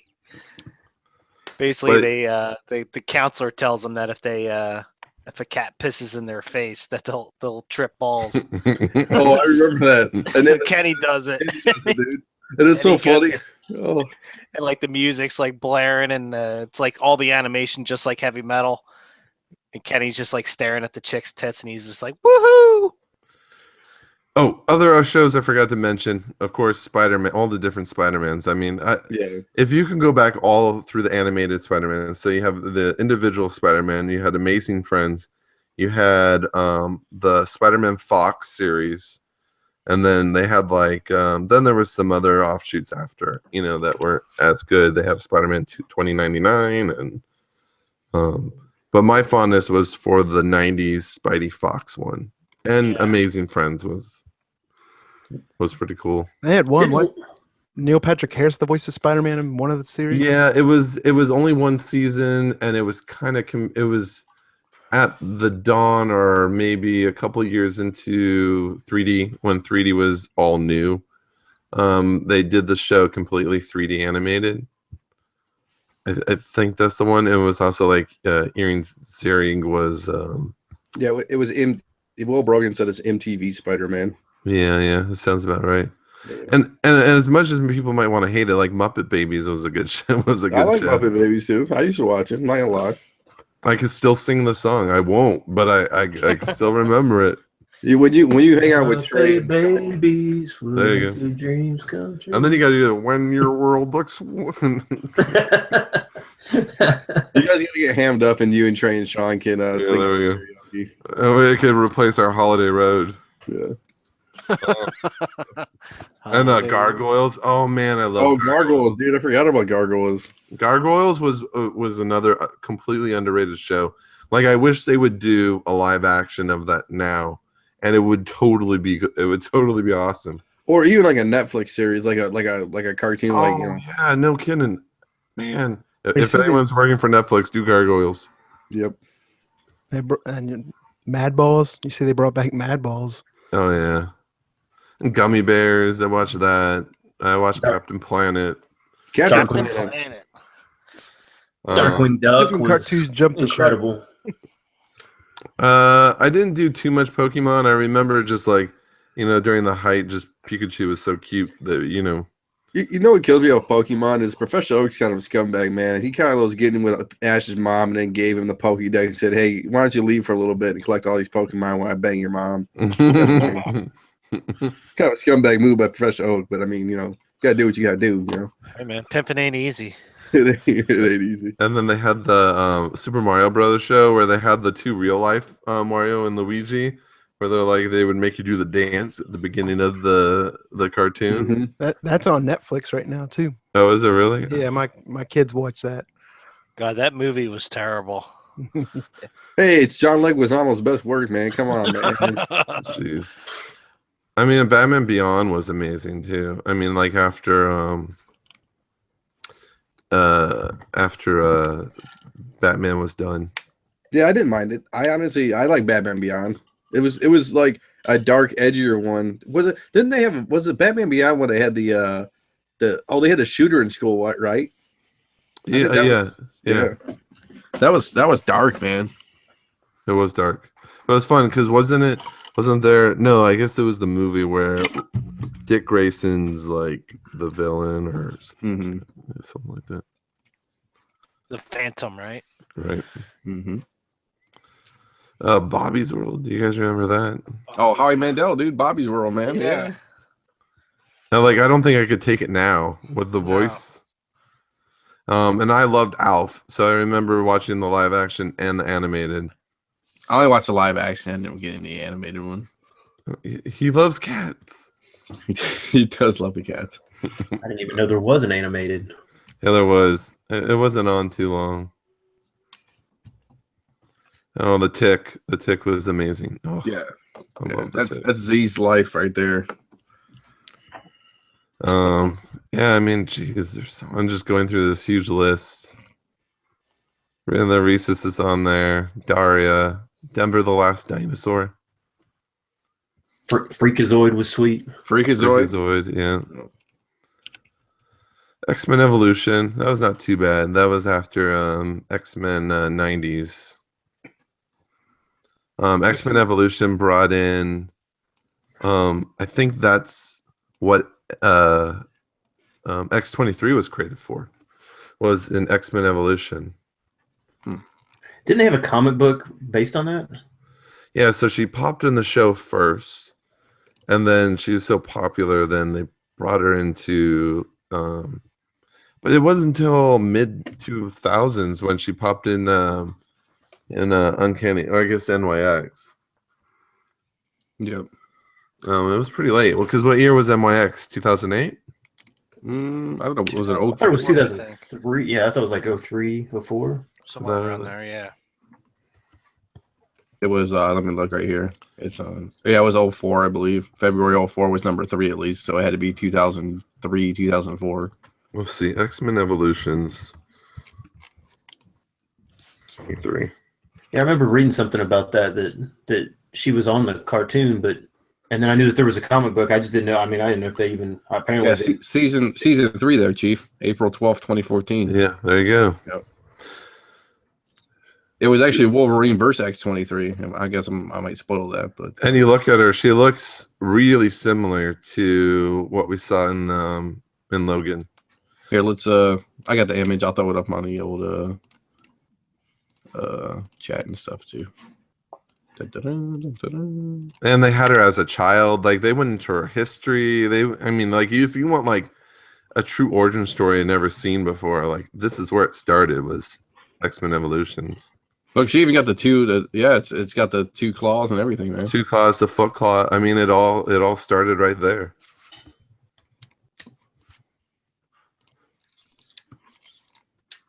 I mean, you should just go back. Now I want to go watch just the scene. What was the episode again? It was season 3. I'll just link it in YouTube for you, or it's in the. It'd be cool to link it to the podcast. I don't know if that's possible. Hey. Okay, hey. One step at a time. We only got 6 listeners. Okay. There we go. Or just look it up, guys. Look it up. Yeah, look it up. No, here I'll do it in the chat for. But you look at like when I was expecting in Age of Apocalypse, the last X-Men movie, I was thinking of like 90s Apocalypse and how badass he was in that. Yeah. Oh man, he was just so bad in the movie. It's such a waste. Maybe I'll put it as the cover art for when I post it online too. That's cool. Yeah, I posted in YouTube and then I posted on the side there, so everybody can get to YouTube on. Get in the black hole of X-Men Evolutions. Speaking of games, there was a cartoon called Captain N, the Game Master. It was like a Nintendo character. Shirt Tails. Shirt Tails was awesome. And Get Along Gang. Get Along Gang. Oh. I remember Shirt Tails. Their power was whatever they said appeared on their shirt. That was their power. I remember like Inspector Gadget. Oh, it's Yeah. Gadget. He's such a doofus. Dino Riders. Bucky O'Hare. On the Toad Wars. Bonkers. Remember Bonkers, a little cartoon cat like police officer dude? Mm-hmm. That was good stuff. Good stuff. Dexter's Laboratory. I used to watch that. Yeah, and it was like Powerpuff Girls, Dexter's Lab. Yep. There was another 2 things that was kind of, maybe it's Rugrats. And then Ed, and Eddie. Oh yeah. Good stuff. Let's see what else is next. Oh, big news. We have the Scott Robertson Memorial Day charity art going on right now. A bunch of covers getting posted on G+. I like what I'm seeing. I know Brian knows the deadline because he's a good person and knows all that information. Right. So basically Scott Robertson does his quarterly celebrity challenge. They mention a lot on our other podcast, Impressible Defects. But so he sent out blank copies. Anyone that wanted to do this, they got blank copies of blank variants of Captain America comics, and then they could draw whatever they wanted on it for to celebrate Memorial Day. And the deadline for submitting them is May 29th by 8 p.m. And how they usually work is once he gets them all in, Scott will post them all on eBay and at auctions. I forget how long they list them for the auctions. I think it's a week. Yeah, it's Right. a week. So then the one that gets the most bids or the highest tally, that person gets to pick what charity all that money that gets won from the auctions, what charity all that money will go to. And if you guys want, look on CBSI Google Plus community. There's a whole bunch of people that have been submitting the covers, and some of them I'm like blown away. I mean, Yeah, there's some really good ones up Yeah. there. Jared Barber's beast mode on that every time. Everything he does is beast. Jared Barber, Neil Jones. What was the guy? I forget his name. His sister-in-law that did the cover. Yeah. The pencil sketch of Captain America. Oh, I mean, there's a lot of talented people in this Google Plus community. Mhm. I'm gonna do a bunch of stick figures and see how much money I can get. Maybe a couple pennies right there. Mitchell Watson. Mitchell Mitchell Watson's the one- yeah, his sister-in-law, Hannah Watson. I mean, it's freaking awesome. That's really good. I'm it's funny, and we get some pros that come in every time and do it too. So that's good stuff too. So Did they get any pros this time? Not this time. no, no. That Chris Foreman guy's on a pro. I mean, Was that Scott, the one that Scott showed? Yeah, I don't know if With he's like Captain America over the graveyard or whatever? the graveyard. I thought didn't that think he was a professional. I think it was somebody that he knew. okay. That he I tried thought to he said- get him. I thought he did say that he did some of those inserts like in the card, like for the like the original sketches on the card, or like the trading the Okay. comic trading cards or whatever. Mhm. Oh, okay. Yeah, I know this one was kind of last minute because I usually hit up on Instagram and try to get some pros to come in and do some things. So I was off my game this time. But next time we'll definitely plan it better. I'll get some more pros to come out. So Get Campbell and Hughes to join next time. well, I always what's funny about I call Hughes I talk to Hughes on Instagram all the time, and he's usually in half the time, and then like halfway through it, he's like, "Oh, I can't do it. I'm too busy." So, but Hughes at least responds back to me, so I guess that's kind of cool. But whatever. Yeah, Campbell doesn't respond back to me. He hates me. No. Again. No. Doesn't You got to go surprise through his people. Yeah. But no, I got some couple of good ones last one. I can't believe our boy Chadwick didn't come on this one, but that's okay. No big deal. Maybe next time. So, Yeah, you think that like some of the guys like Campbell and Delato and Matina and stuff that we, our people pump a lot. I mean, we not that we're pumping them, but I mean they're yeah. they're talk favorites of a lot. Yeah, we talk about them a lot. They're a lot of our favorites. I'm pretty sure we've made some of those guys, especially like Delato. We've made them a lot of money. I'm Yeah, sure. Del Otto's hard to get a hold of, though, man. I try to go through. I mean, I don't want to divulge his personal life, but I try to go through him and his other, relatives and stuff like that. It's hard to get a hold of him and stuff. And the man's clearly busy. Do you think these guys like Delato and Matina, do you think they know that what the effect of, say, CBSI had on their career? Because I would think it's pretty significant, I would say Del Otto, maybe Del Otto because of the old connection with some other people. I don't want to talk about variants and stuff, but he might know. But I mean, I don't even know. I mean, I don't think he ever checks his like Instagram that often. And I don't. Maybe Scott knows more. How much does he post? He doesn't post that much, does he? Who, Delato? Yeah. I don't think he posts at all, really. Yeah. I think he has like some kind of super. I don't even think he has like an IG. Does he have an IG account now? I don't think so. Yeah, just like some weird account somewhere. It's like some website that's weird or something. Like, I would love to see the spike. Like, go back to Batgirl 12 with Art Germ. Yeah. Like, Art Germ no one knew who he was at that point. But as soon as Batgirl 12, everyone started hunting for it. And then he just, started looking for his older stuff. I mean, he just took off from there. Mm-hmm. I mean, it takes is like 1 to 2 to 3 good covers. And you become the man, Right. But like that Batgirl one was from 2009 or 10. Mm-hmm. You know, and none of them say, "Hey, why is everyone asking for my old stuff? Like, where is this all coming from?" Or if they're just like, "Wow, I'm finally getting my due." I don't know. I wonder It could be a little bit of both. I mean, it depends too how many people go up to cons and talk to them about it. You know, us Yeah, or sure. other stuff too. Yep. And half the time, are they really listening to the fans? Sure. Or they Yeah. just sound like this guy's just bullshitting right here. Right. Yeah, listen to this guy. Yeah, this guy thinks he knows about my career. Yeah, just give me the $10 and I'll sign your comic. You'd be like, "No, Archer, I made you. I made you. You're Well, I only mean- here because of me." Oh, I mean, Ben knows. I mean, Argerm did a special comic book cover for him. I mean, that says a lot, dude. It does. That was pretty sweet. I can't remember what it looks like. Do you have it someplace? Did Yeah, you it's on post my. it? Yeah. Well, I mean, I can take a picture. I can shoot it to you because it's on my wall. He properly flipped it in the Raz room about a week later. Like, did you put it on the website after your whole? You did take a picture of it on the pickup page, I believe. It might be even. Let me see if it's even on the website. I think I might have. It was Batgirl, wasn't it, dude? If I remember Yeah. correctly. Yeah.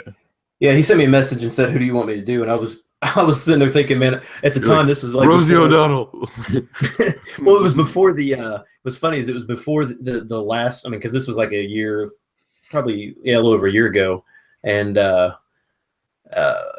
had thought about things like having like a Venomized X-23 or something like that because there really wasn't anything out there before the newest X-23 came out. And then he was like, it's just gonna be a quick sketch. He was like, just whichever character you want. I was like, oh, okay. So I was like, well, how much would you charge to do, something more detailed like that? He was like, I'm not doing any commissions. So, Ooh. But if you had the chance now, knowing what you knew now from way back when, would you change your pick from Batgirl to something else? no, because I'm not really a big like Harley fan, or I mean, she's cool and all, but I mean, I like the Bat characters probably more than anybody. I mean, I think probably like similar to Hughes. I mean, you go and do those chess sketches, and they all pretty much is the same. It's the same drawing, just a different outfit. Is pretty much all. So I mean, they pretty much all look alike. But Did he do color? it's in the Copic. Okay. He I was gonna tell you too. He and it's cool. He actually did. I think he was one of the first, right, Ben, to do a video of him drawing. Yeah, that was he did that. Yeah, he posted or did a live on his Facebook. It was Because I didn't see too many people doing that before him, unless I was. No, it was. I knew he said it was the first time he'd done it.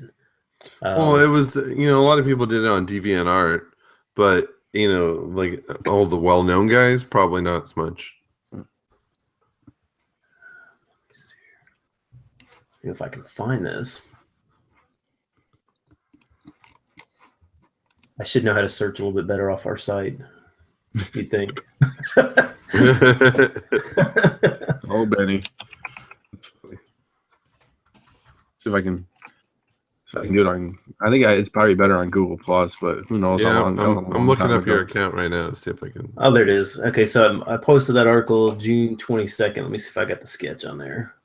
No, I wouldn't have a sketch on there because he did it after. Come on, I'll tell you the real reason. Trey wouldn't allow it. Oh yeah, because.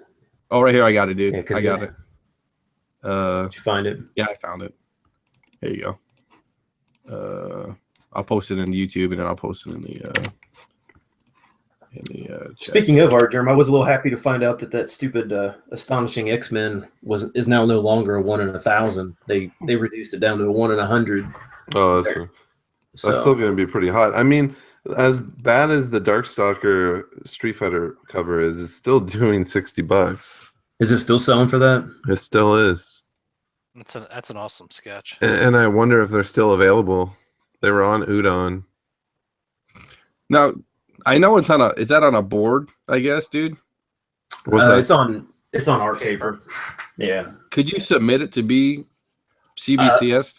I actually, when he was going to Comic-Con, San Diego Comic-Con, and he said it was right before he did it right before that last year, and he's like, well, where do you want me to send this to you? And I was like, well, I know you're going to SDCC. Can you just take it there, and I will have CBCS representative pick it up, and that way they can put it in the art case. And he was like, sure, I'll bring it with me.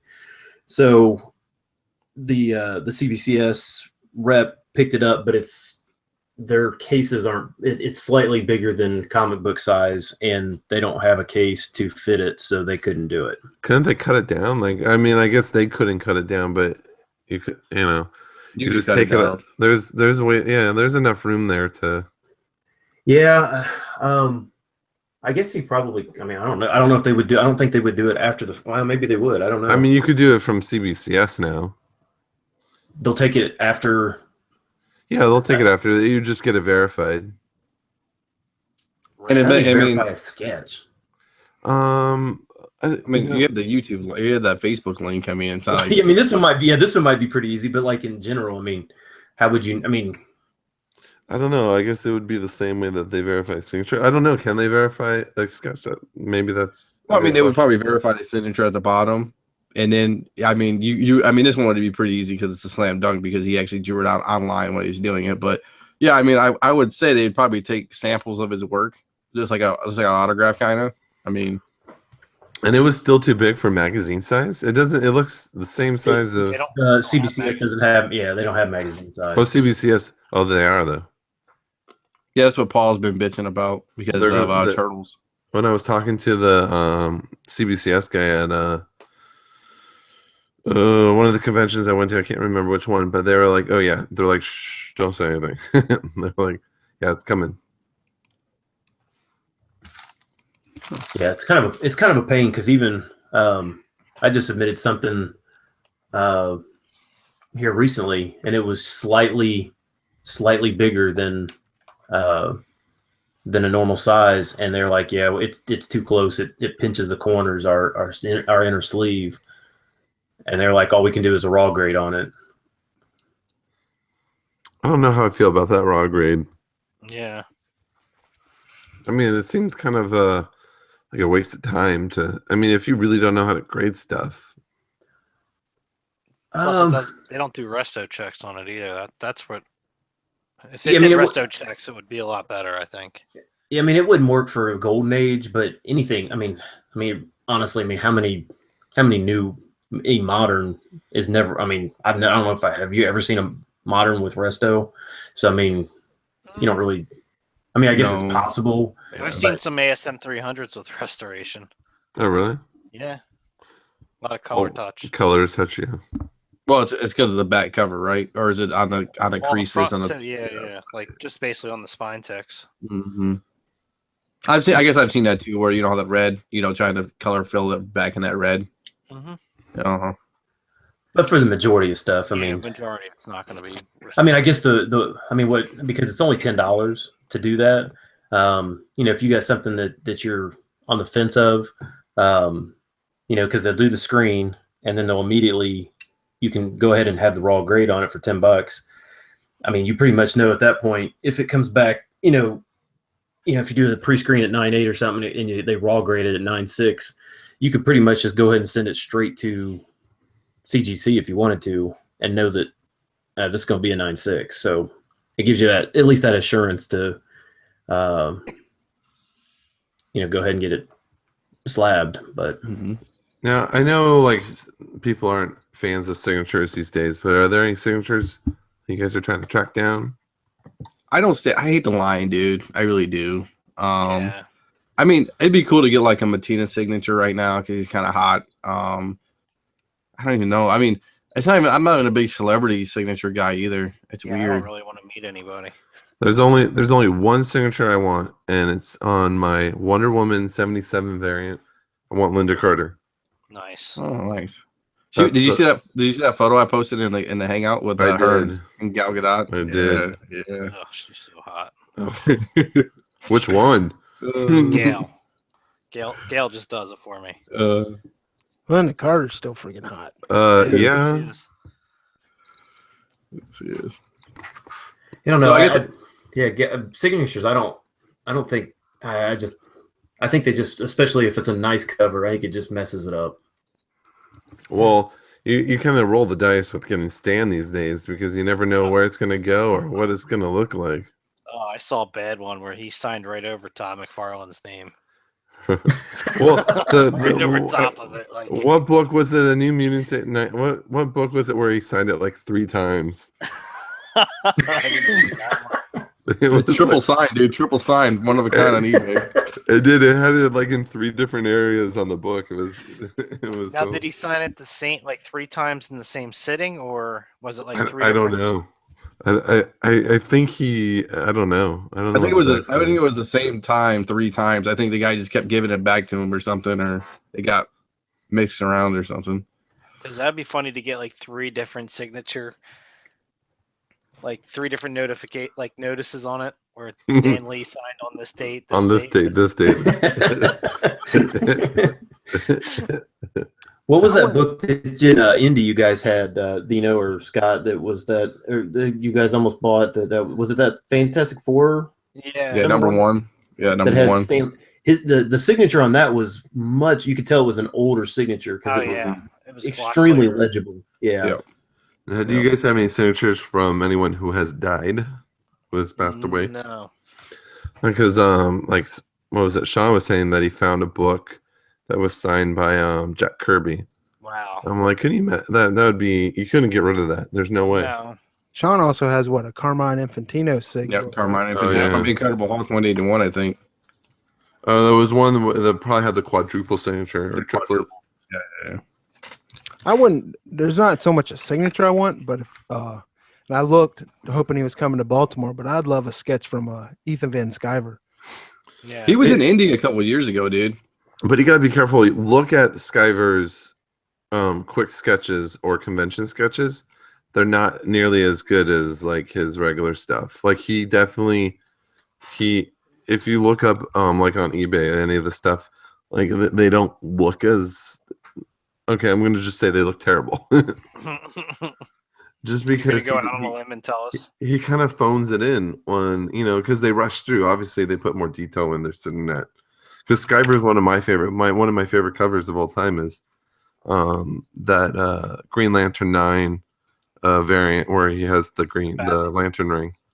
That's the Batman cover. Or? Yeah, it's the Batman variant where Batman has the ring. It's, Those Flash Rebirth ones are pretty good too. oh yeah. No, Skyver, when he hits it, he hits it. Well, then some of his stuff when he doesn't, it's. I love the Batman #1, the new 52, that variant of his. Oh yeah. That's a good cover. Like I think people like that Frieson, what's her name? Jenny. Jenny. Like it'll be interesting to see some of her commissions starting to pop up more. I wonder how she, what the detail is that she puts in. Because you look at Hughes, like I don't even know why people are buying the sketches anymore because it's just a few. they're lines terrible. here. Those side shots are the same shot. Doesn't With their eyes matter. closed. Yeah, the eyes closed, and is indistinguishable from any other character. I got a Babs Tarr Harley sketch, and I was hoping to get a Supergirl sketch because I was like, I don't see you do too many of those. But you go to conventions. I guess they have some of them for quick sketches like that. They only have like 3 characters they'll let you pick from. So it was like Batgirl, Harley, and I forget who the other one was. So I just went with Harley at the time. If anybody's got a spare 10 G's laying around, they can get that on eBay if they want. It's a Hawk 126 bound volume signed by Jack Kirby. How much is it? About 10 G's. Is that the only Kirby sign? I bet it is. Well, I mean, not Kirby signed comic, but I mean, probably of that. Yeah. Wow, that's nice. Yeah. I know there was in the early Dynamic Forces days, they took some of the Action comic reprints and they had what was his name? The guy who created it. Jeez. Was it- Simonson. Not Simonson, Spiegel or what? Why am I blanking on it? Crap.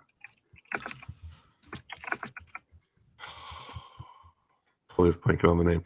Anyways, the guy who created it, was it him? Yeah, they basically had like all these signed sets of like 100 of those books with, with the creator of Superman on it. Wow. Jerry Siegel. Siegel, thank you. It was Yep. like Siegel. Yeah, Siegel signed like $100, and then they did the same with one of the Batman reprints with Bob Kane, where he did a bunch of those signed, COA series books. That'd be pretty cool. Yeah, you can find there's some on eBay with the they're green labeled because people still submitted them, but I don't know what they're going for. On Wikipedia, speaking of Action Comics, dude, Vincent Zazzolo of Metropolis Collectibles displays a CGC 9.0 of Action Comics #1, which is firm paid for $3.2 million. God, like, what if you dropped that fucking thing, dude? It's like, Yeah, you had a heart attack dropping that Wonder Woman 98. and that wasn't even that much money. I mean, in the realm of things. Drop. What's that? What book did you drop? Wonder Woman 98.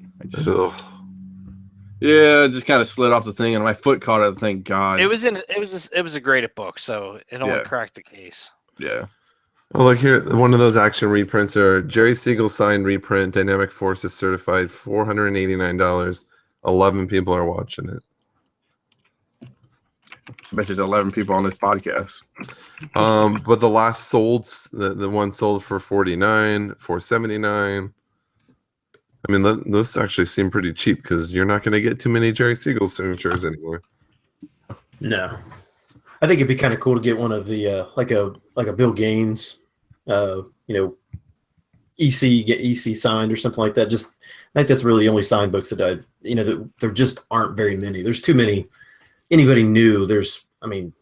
Gosh, how many Stan Lee signatures are there? There's got to be, thousands, Hundreds of thousands. Hundreds of thousands. I mean, mine would probably be, and I hate to say it, but it'd probably be like Nick Carter or Nick Carty or Matt Baker. Nick Carter I was like the Backstreet Boy. Yeah, Nick Carter, yeah. Nick Carty and then Matt Baker. Yeah, Matt Baker too. So that'd be my two if I had to. But that's me and my golden age hookup now. So, So Matt, you said you wanted that Wonder Woman 77 with Linda Carter. Would you want there's a Batman 66 with Wonder Woman 77 book, right? Be like have like Adam West and Linda Carter, Especially the Alex Ross cover for that. That would be cool, but I'm just a Linda Carter fan, so for me, that's the only signature I would really love to have. Like I like Adam West, and I remember the show. So Linda Carter, if you're listening, hook them up. Well, I found a way to do it, but I want to do it first before people start doing the same thing. So I'm gonna try it, see if it works. Cross my fingers. oh, we hope you have good luck. I know there's a roundabout way, so we'll see if it. Oh, here you go. It's right up your alley. It's like a nude of Linda Carter on eBay for $275. You want to check this out? Check this out, dude. This is your girl, man. It's pretty sad when you have to go to eBay for your nudes. Yeah, it's crazy. Is she in that Nintendo Tetris game? Like, how do you think that shirt's doing the job? I don't know. It's $275 though. Come on, Matt. You paid more for less, right? I thought you were saying $275. Yeah, But no, it's $2.75. Well, let's see what shipping's gonna be. $2. $2 shipping. Dude, get her to sign that. If you get her to sign that, that would be awesome. She probably won't even realize it. That almost seems fake. It does. Yeah, I don't know.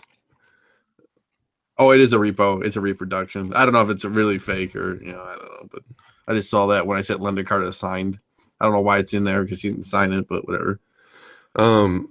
Let's see. The only signatures I have, I have Pamela Anderson's signature from when I was a kid, and what's her name? Oh, the supermodel, Kathy Ireland. Well, Kathy Ireland was hot back in the day, so she's still hot now. But running her lamp empire. Yes, that's funny. You look up, there's not too many Lineker signatures, so. There isn't. I'm very surprised. Jimmy Linguini needs to get hooked up back on that. Well, I was trying. She doesn't do many appearances, so. Yeah. But I'm sure It would she actually- popped up at the premiere, so I'm sure some are going to pop up after that. I wouldn't honestly. Well, I don't want to spoil it for you. So, I have my reservation where she'd be at probably, but I'll hit you off after. All right, sounds after good. hangouts.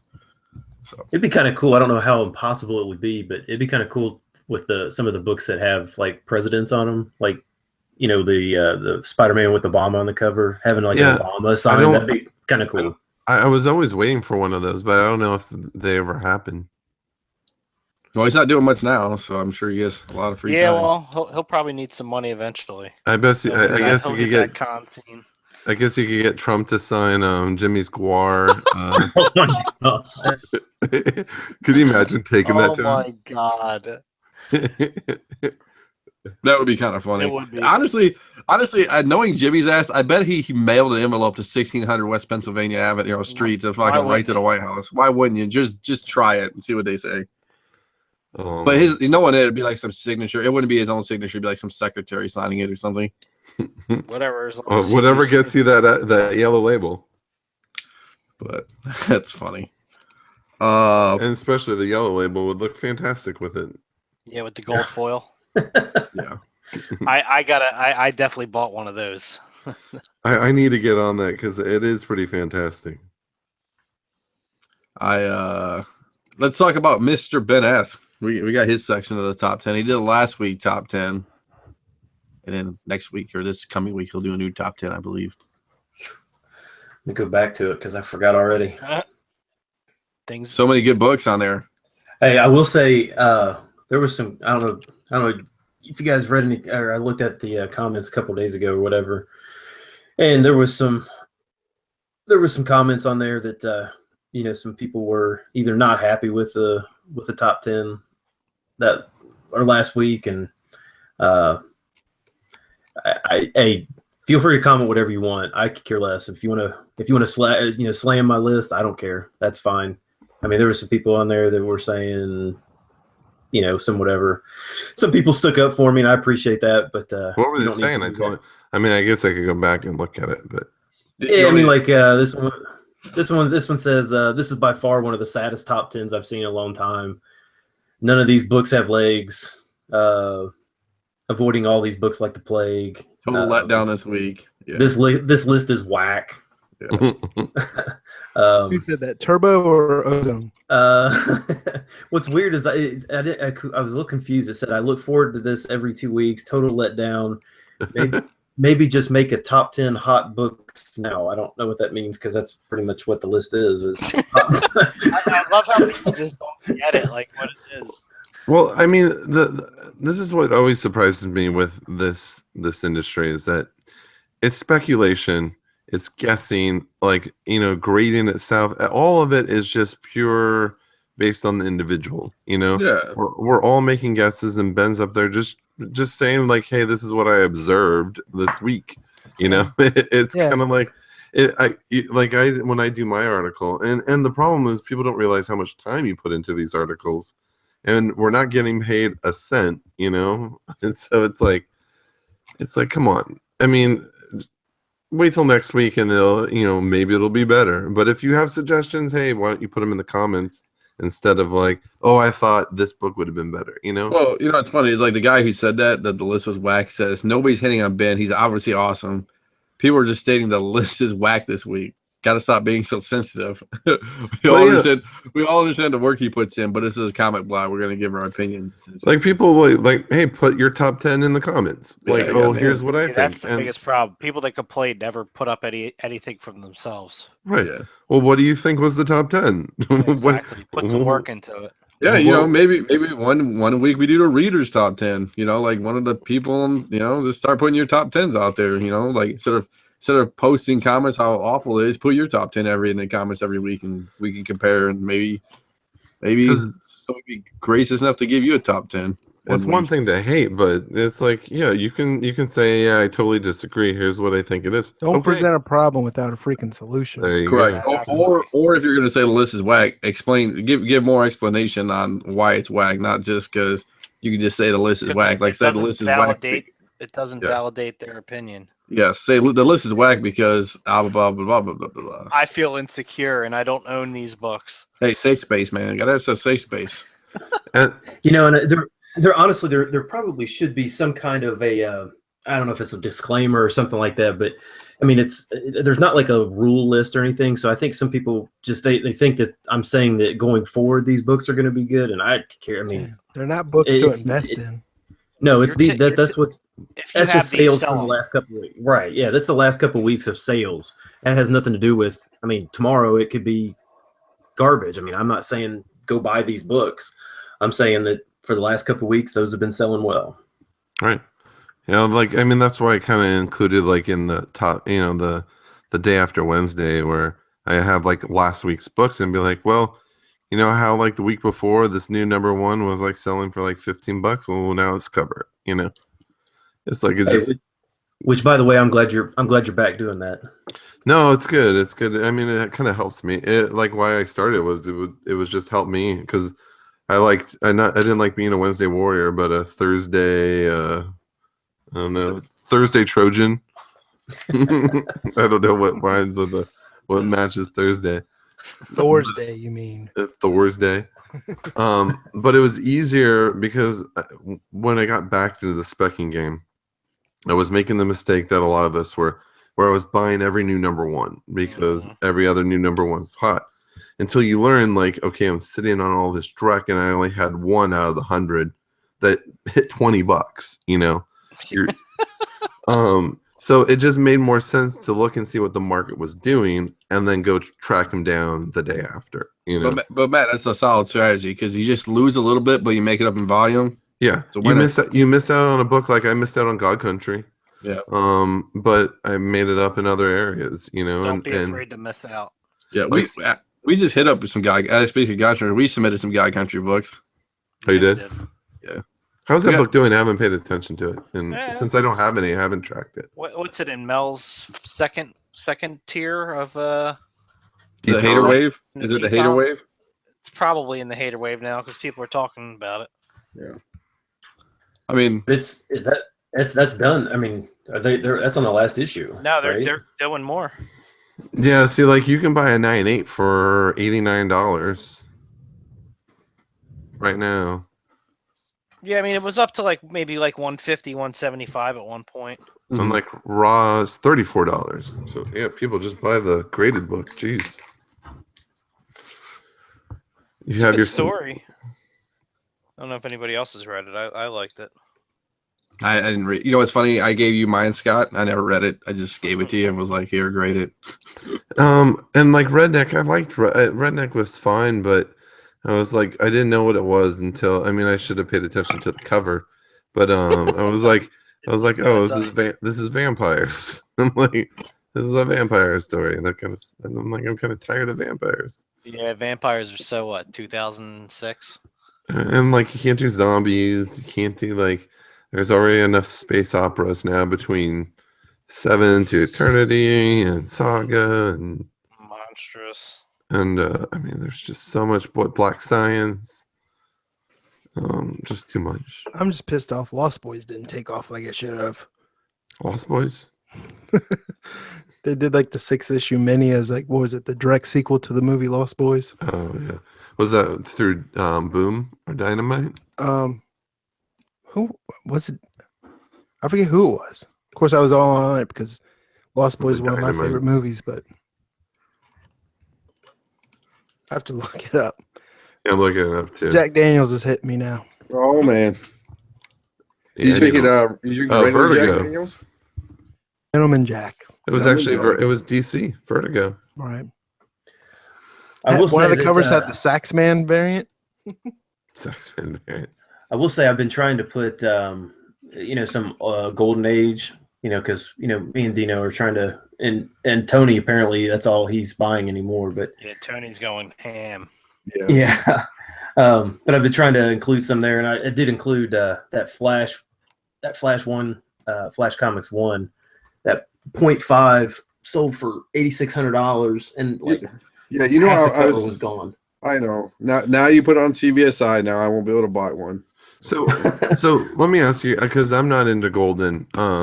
What's your strategy for do you buy them in at like shows and find like books that you can press, or you can like maybe crack out and sell higher, raw? Because like when you buy them on eBay, it seems really risky to buy Golden Age on eBay. Yeah, I bought one on eBay. I mean, I'm not buying like 7.0s or anything like or high grades. I just buy cool covers, man. I mean, and it's not like I'm going ham on it where it's like $500, $600, $800. But for me, I've been doing like under 100 right now. I'm buying a couple here and there. That's kind of my strategy, at least going in. Yeah, I'm kind of the same. I mean, I've bought a couple graded just because I don't trust myself to be able to pick up on some of the the real hard to detect resto. So I feel if I'm spending something decent, I'm just going to go ahead and buy graded, and I'll just sit on it. And just the ones that I'm looking for are stuff that there's just not that many of. Really low population of the graded books and stuff like that. Because I think once you've got it, especially if it's mid, 5 to 7 range or something like that, once you just get above that number, there's just so few of them out there that you basically can just sit on it. And I mean, like I said, that Flash Comics, I mean, that .5, I mean, $8,600 is crazy.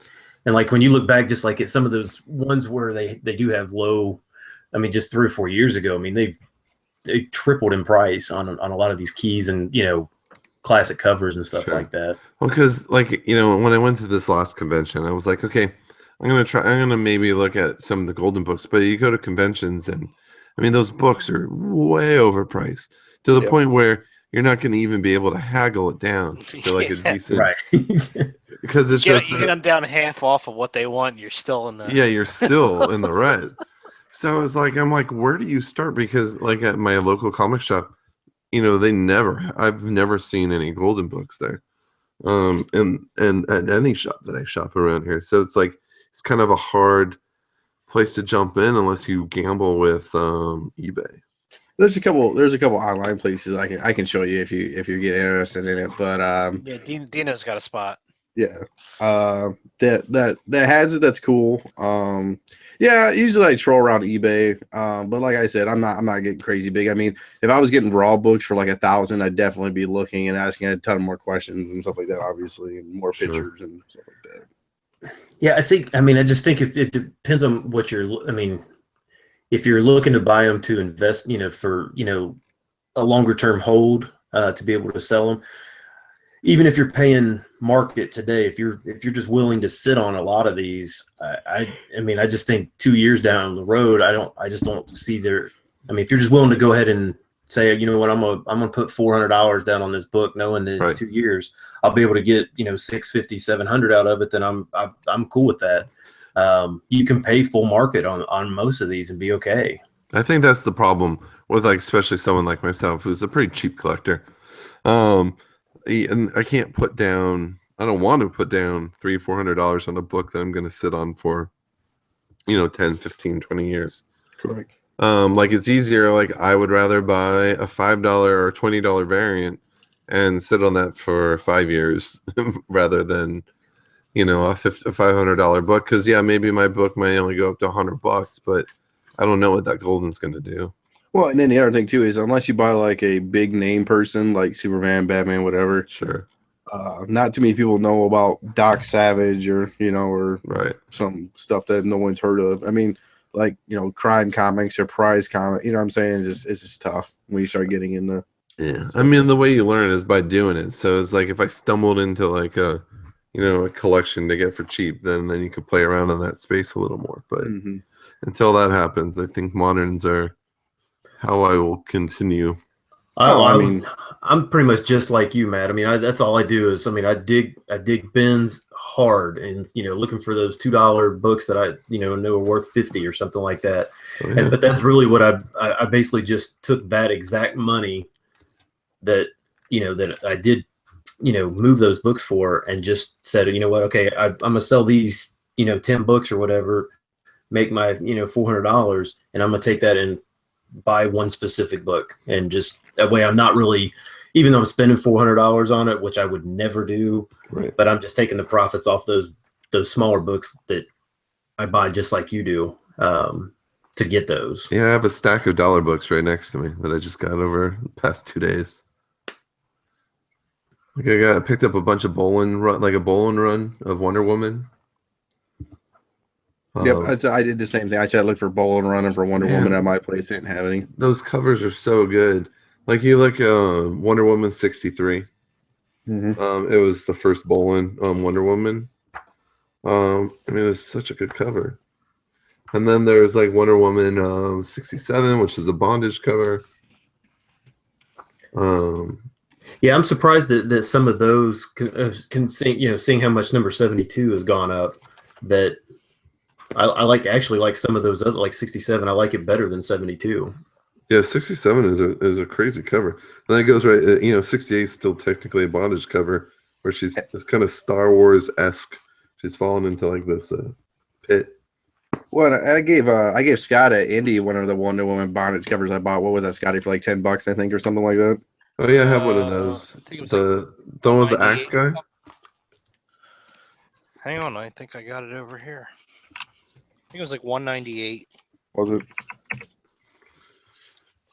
The best pull out of the dollar bins from yesterday was or today was this Uncanny X-Force Campbell #1. It's the red cover with all the I had the Midtown sold for 30. I think this one sells for about 70. It was 188, do you know? Was it? Yeah, 188. Yeah, if they hadn't done the Midtown, same It cover, would have on been that, better. Yeah. it would have, that would be even higher. Then I found I'm surprised Trey hasn't talked about it, but there's this was a variant. I hadn't seen it before or paid attention to it, I should say. Batman and Robin #11. It's a variant for it. It has Bruce and what's Robin's name? Shit.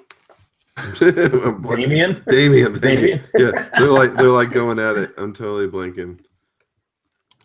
It's a white cover, right? Yeah, it's like he's like attacking him. He's jumping from the top. It's Yeah, a pretty cool cover. Yeah, here you go. I'll link it. There it is, right there. Up over here, too, so we don't know what I'm talking about. Yep, the white cover with Robin giving the elbow drop on the top rope. I like it. Yeah, it's neat. It's a cool cover.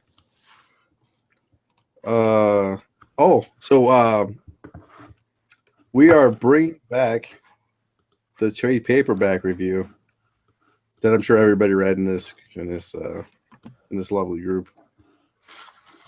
So that Tony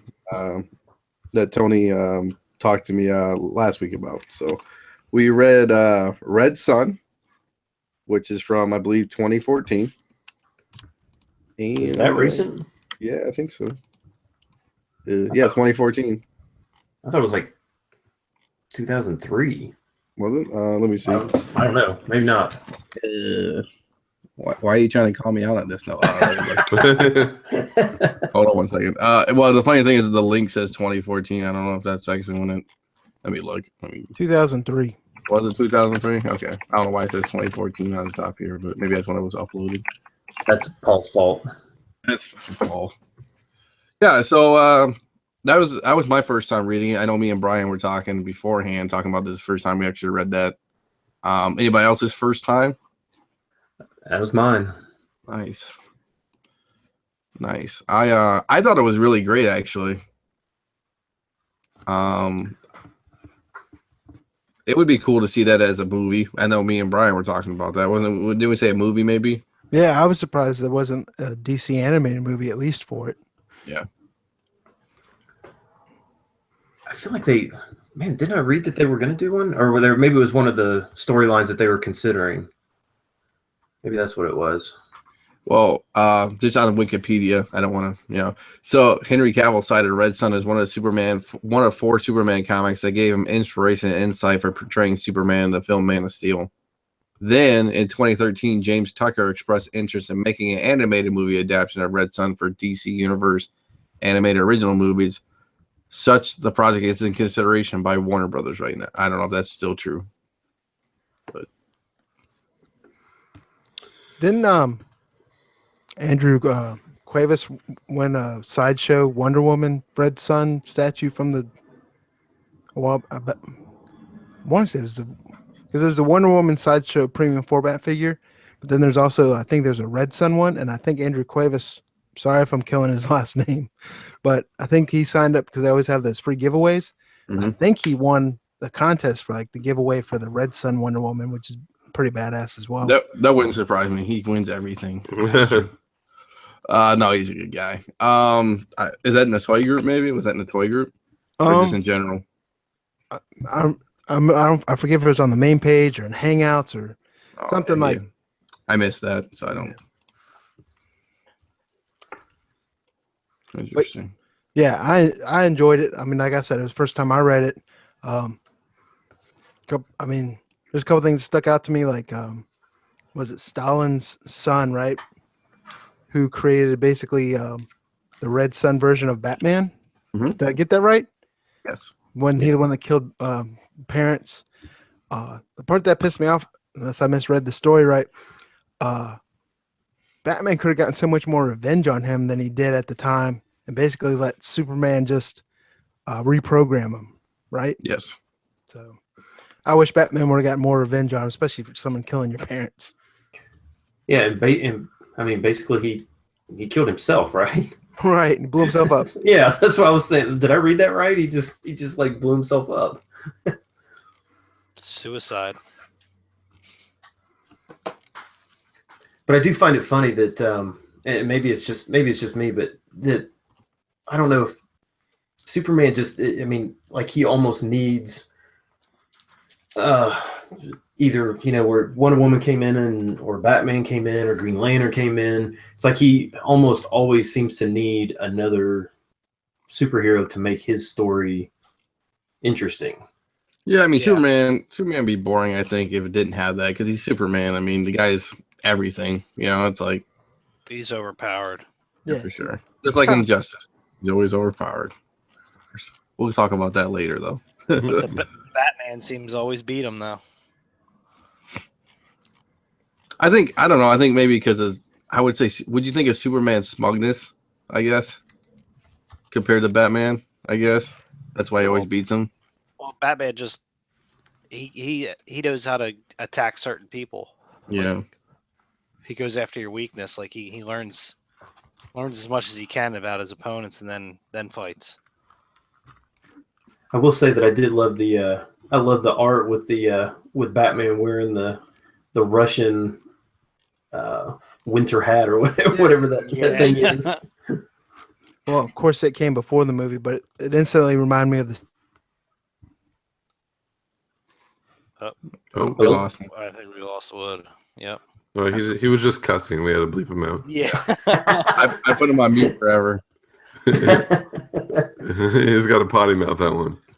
You know what? I don't know if I really like was the first prototype of Superman #2 or whatever. I don't know. It just looked weird. The art looked weird. It reminded me of like when we were looking at Doomsday, kind of when we were reading Doomsday. Yeah. It was kind of like shitty art. I thought I was like, yeah, but Who was the artist on this? I didn't even look. Dave Johnson. Ever heard of him? Yeah, I know. He does a lot of variants now, doesn't he? I have no idea. I think for like one of the regulars, like he does like the B covers. I think There is a Dave Johnson. I assume it's the same person. Yeah, it does like other B variants for one of the titles. Because this was only 2003, so it's not that It's not. It probably is the same. Yeah, he's done Batman 40 variant cover, I guess. He done a bunch of Flash work. Interesting. He just did. Didn't he do the Guardians book that got super hot? Guardians 1 in 50. I think so. It was a book that Mel sold for like 150. It seems like it. I don't know.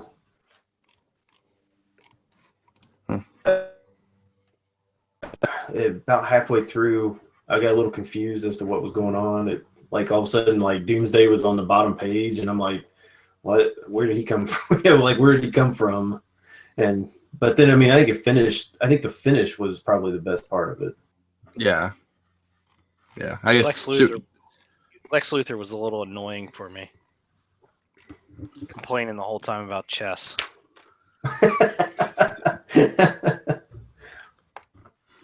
That's funny. He's like Bobby Fischer. It's ridiculous. Yeah. I don't know. I thought it was a good homage. I mean, it wasn't bad. They took it and flipped it kind of, which I thought was interesting. I mean, obviously it never was done before, but I did like the ending, how it came back around. Yeah.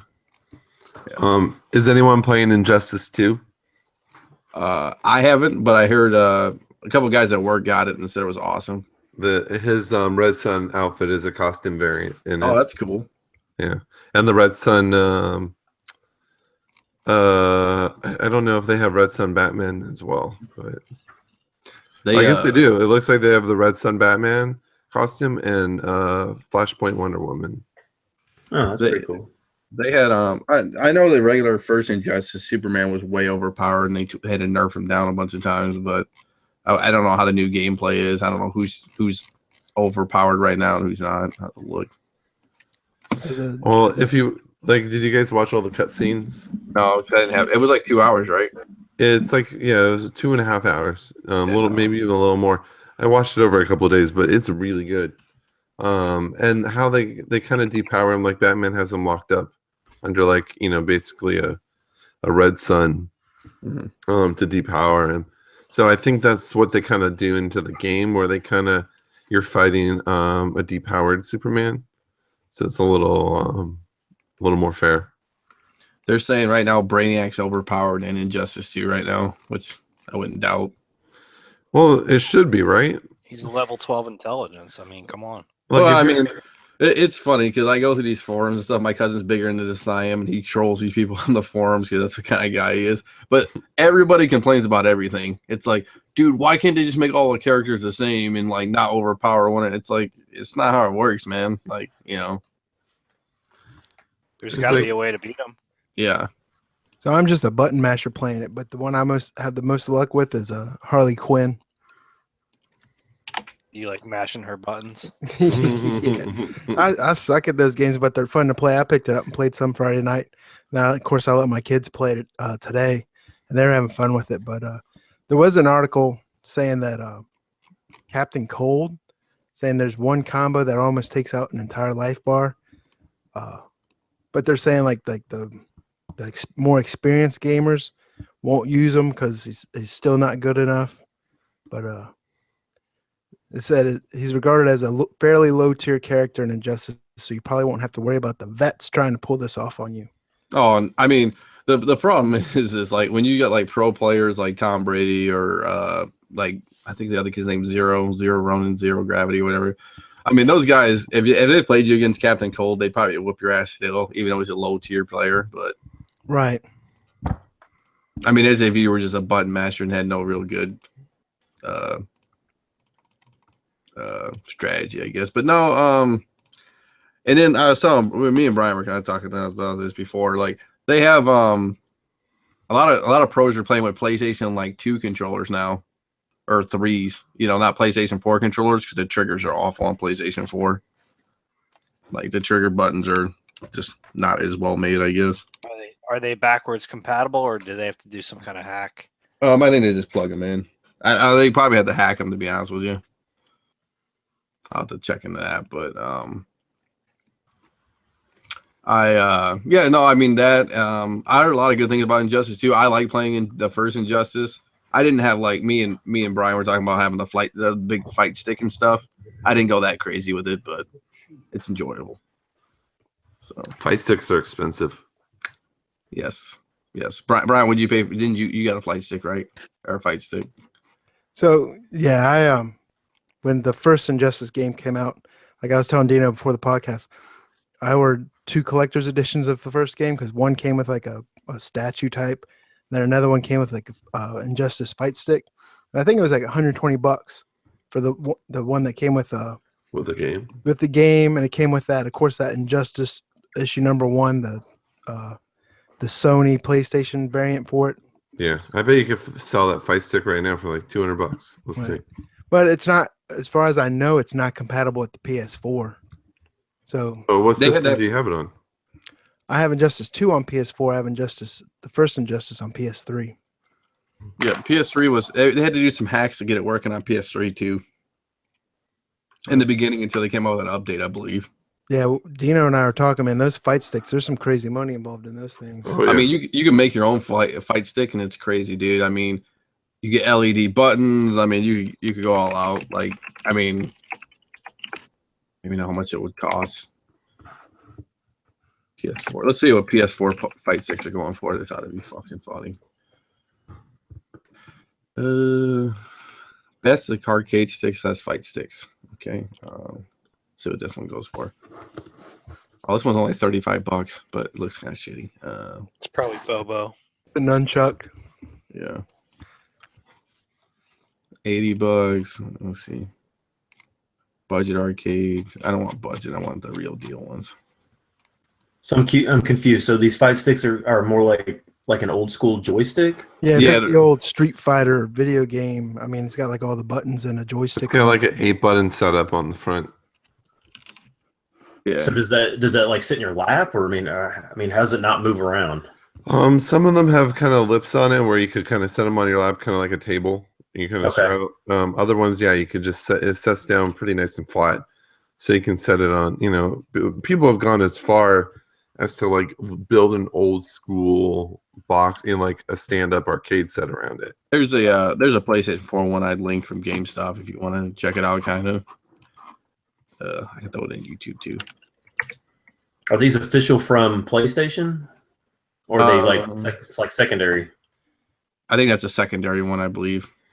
Like I think the most expensive fight stick, I mean what was it? Street Fighter 5 has a really expensive fight stick that still goes for a lot. This is 150. This That's one's the one I put on the chat.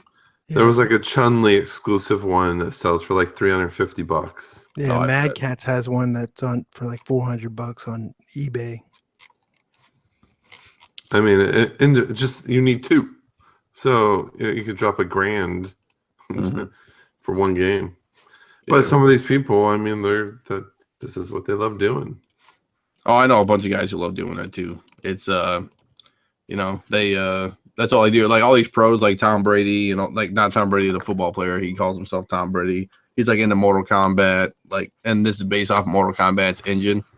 And these guys are just like pros. I mean, they just play each other. They just talk shit in forums and they just play each other all day. It's crazy, man. It's like, Well, the difference is pretty significant. Like you go from a controller. The controllers are designed to come, to be for hundreds of different games.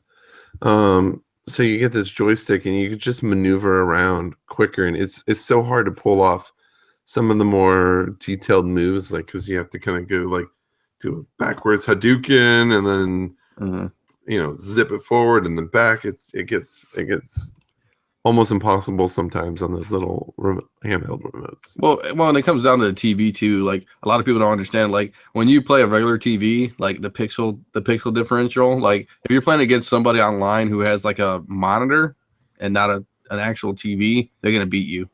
Yeah, Just because of the pixel rates. Like I know it sounds crazy to people, but that 1 or 2 pixels matters. I mean, so. What? Hold on. Yeah. They can because it's basically the TV's refresh rate. Yeah, the refresh rate. So basically, what happens? Like, say me and you jump in the air at the same time, Ben. I'm gonna lag if I'm on a TV and you're on a monitor, or like you're gonna think I'm like a pixel, ahead of you or behind you or something. and you'll hit me, and I won't register on my TV fast enough. If you're on a Really? monitor, Yeah, it's like we also, someone puts a link in and it's a race to get there first. It's going to be all dependent on all the same factors. Huh. Yeah, I mean, when it comes to fighting games, that's how detailed these guys are, and that's why pros are pros for a reason. It's like it's the pixels, it's the old car, it's everything. So is that why they prefer a lot of these gamers prefer the PC, like the gaming machines, as opposed to just something basic or something regular, just because it's that microsecond faster? For me, it is like when I used to play Call of Duty back in the day when I was like, I wouldn't say professional, but I was pretty damn good at it. I could only play on PC because mouse and keyboard, when you move your mouse and you're right there on the person. Like when I went back to play PlayStation, like the refresh rate and it was just too slow for me, so slow. Like I was like, hey, I see this guy, I'm trying to move to him, and it wasn't happening. So Yeah, the consoles are not the same hardware as PCs. yeah, it's like, think of like a laptop, or it's like say you're playing on a laptop and somebody's playing against a desktop, like a super desktop, you're not gonna win. Oh, hey Dino, how excited are you for Call of Duty World War II? I think it's going to be awesome because I've been so tired of Modern Warfare. I did too. I played the same one. It was like the one where you jump around and have jetpacks and boosters. It's just that's not me. No, too much. I want to go back to those old school wars. So the fact that they're going back to World War II, it's going to be pretty fun. Yeah, these still have some experimental technology in it, and that's such a dirty war. So it's going to be interesting. Oh, you're gonna see all the millennial kids cry about it too. It's like, what do you mean I can't jet book around and I can't do anything? Why do you only have 10 gun options? Yeah, I know. I mean, what do you mean you can't put a silencer on it's like, Jesus. Yeah, they didn't have silencers in World War II. Yeah. But those are the games it's killing me that I haven't played Uncharted 4. I need to get a PS4, Uncharted 4, and I really want to do Call of Duty World War II. Yeah, I got them a PS4. I got a whole bunch of games. I've been playing Shadows of Mordor lately. Mordor. I need to I gotta get Uncharted 4. I didn't even play 3. I need to get 3 too. 3 is really good just for those cutscenes, just to know about the history. The City of Brass was not as good. Like number 2 when they go to Shambhala, was just amazing. Like that whole game from beginning to end is so well designed. Where 3 is good and City of Brass is pretty impressive, but it just kind of the ending just. I thought how there was a big buildup in the second game. Yep. There wasn't that in the third as much, but it's still a great game. It's just comparing it, and I kind of heard the same about 4, but. I mean, I wish the two fantasy games I'm waiting on. I mean, obviously Last of Us 2, but I wish they would do, and Red Dead Redemption 2, because I thought the first Red Dead Redemption was awesome.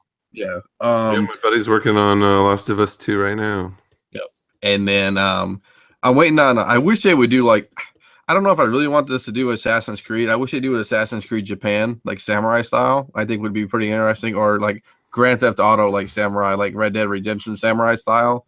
I think a good samurai game from one of those two companies would be pretty decent. Like that would be pretty cool. Yeah, like Red Dead Samurai or something like that. I think that would be really interesting if they could take that concept. I think Assassin's Creed's too bland if it's the same missions over and over again, which is Assassin's Creed is known for. They can just make a Ronin game. Yeah, pretty much. So that's the two fantasy games that I'm looking forward to, I guess. So Last of Us 2, I'll get Uncharted. I played Tomb Raider. I thought that was pretty good. Which one? The most recent one? The most recent one. I don't think it was terrible by any stretch of imagination, but I mean, I beat it in a couple days or a week or something. I haven't even paid attention. Was that still with the same younger Lara Croft? Yeah. Yeah, it came out in It came out on Xbox One like a year before. Yeah. But Uncharted 4 is better than Tomb Raider. For me, I'm so tired of these space and these big high-tech games. They're just none of them stand out. It's You don't like Destiny? Well, I haven't played Destiny, so I mean, I haven't had a chance to experience that one. I mean, I'm sure there's standout ones that are better than the other, but when Halo came onto the scene, it really changed. Well, That- gaming. my friend said Horizon Zero Dawn was a great game too. I haven't played that yet either. That game's awesome. I haven't finished it, but I've been playing it. Yeah, I haven't done that either. But Matt, if you like the old Halo, you would probably like Destiny because it's made by Bungie and has a lot of the Oh yeah, that's right. They moved over to that when they Right. lost the Halo, right? yeah. So and then they got Destiny 2 coming out later this year. And I know you guys don't like it, but Overwatch. I know Jimmy was talking about Overwatch porn last time, but Overwatch has a free weekend this weekend. That's ending tomorrow. People want to check it out. You guys sign up for free. But Is that a game where there's like no campaign really? It's just all multiplayer online. yeah, just multiplayer. And usually it's like what's Overwatch's compare shoot. Battlefield. No, it's like what's a competitor game? Oh, I used to play it. What was it? I think I deleted it. Unreal. No, it's kind of like Unreal, but it's like Overwatch and something else. I can't remember. My cousin's gonna kill me for it, but it's some. We played it for a while. It wasn't that great. A lot of people were just playing Overwatch, but it was a good game. I liked it. The new Spider-Man could be fun. Yeah, I think was a Spider-Man on PlayStation was the best one. I think where you had like a free world and you could swing around. It's gonna be if they took Grand Theft Auto kind of and made it like where it's like a big environment you could swing around a lot. I mean that's all you really need, and you could free roam it. You know, Get down and get into the details. Like you should be able to go through the buildings, and they should get the first game that gets that detail where you have free roam. Yeah. Well, yeah, and then it's like I mean that would be a massive project for It someone. would be to huge. take. Yeah. But I mean, it'd be well worth it if it was really good. And then like make and I would just do like different sectors. Like you go in the sewers and you fight. You go in the sewers, or you go into like the construction yard and fight Sandman and do a bunch of side missions. Something like that. Right. Or go into a science building and Doc Ock's there. Or, Well, you could have done that. I think was that the last one where you could you can stop. You can do a bunch of things. There was like you can save some kid's balloon. I forget what. There was like you can save someone's balloon. You can stop like someone getting hit by a car. Mm-hmm. You can stop people from getting mugged. You can stop people. Then you could do like the bigger people breaking into banks and going on car chases. And I mean, at E3, I mean, Sony did announce that they're coming out with a new Spider-Man game for PlayStation 4. So it's supposed to be open world. So it's going to probably be pretty tech based since it's based off the movie. Yeah. So we'll see how that comes. I mean, it'll be interesting to say the least. I mean, it's hard to get a Spider-Man game now because it's like, I mean, the mechanics. It's all about the mechanics of it too. Sure. That's the thing that people get you at the end of the day. It's like swinging mechanics and how do you do it like they did the Batman games. Yeah, Arkham, like the Arkham games. Yeah. Well, hopefully it's attached to the VR set. That would be awesome. Swinging through the city in VR would be crazy. Yeah. Have you guys done that VR? I've done it. I've done a lot of VR at work, and it's pretty awesome. I just did it on Pornhub. Just kidding. No, I haven't. I've done VR like when how you have your Look, that is the future. That is the future. I know that's the future. The same. Remember, you had like a Samsung Galaxies. You had like the little headset you could buy. Mm-hmm. Well, one of my friends had that. I mean, I messed around with it. I mean, it was cool. Just it's like Our greatest achievements are thanks to NASA and the porn industry. Yep. For moving technology further. But yeah, I haven't done that yet. I need to. I don't know. I hardly play video games alone, let alone busting out $400 or $500 for a VR set. Well, the PS4 set is definitely the best because if you let's say you get an Oculus or you get Rift, mm-hmm. each of those are about $500, and they're really good systems. But then you really need a really fast processor. Like you need a separate machine, and that machine is easily $700-800. You need a fast 4K TV. Well, I mean, it's in the VR set, so you don't really need it. But I mean, it's 650. You're at 650, 700 ish. I mean, depending on the size you get with. I mean, right. I mean, so the PlayStation, if you already have the PS4, the headset's $400, and you have your full VR there. yeah. And you're capable. You can access all the benefits of other VR capabilities. It's interesting. I mean, we're pretty much in 360 VR right now, but Yes. it's immersive and integrated VR is definitely on its way.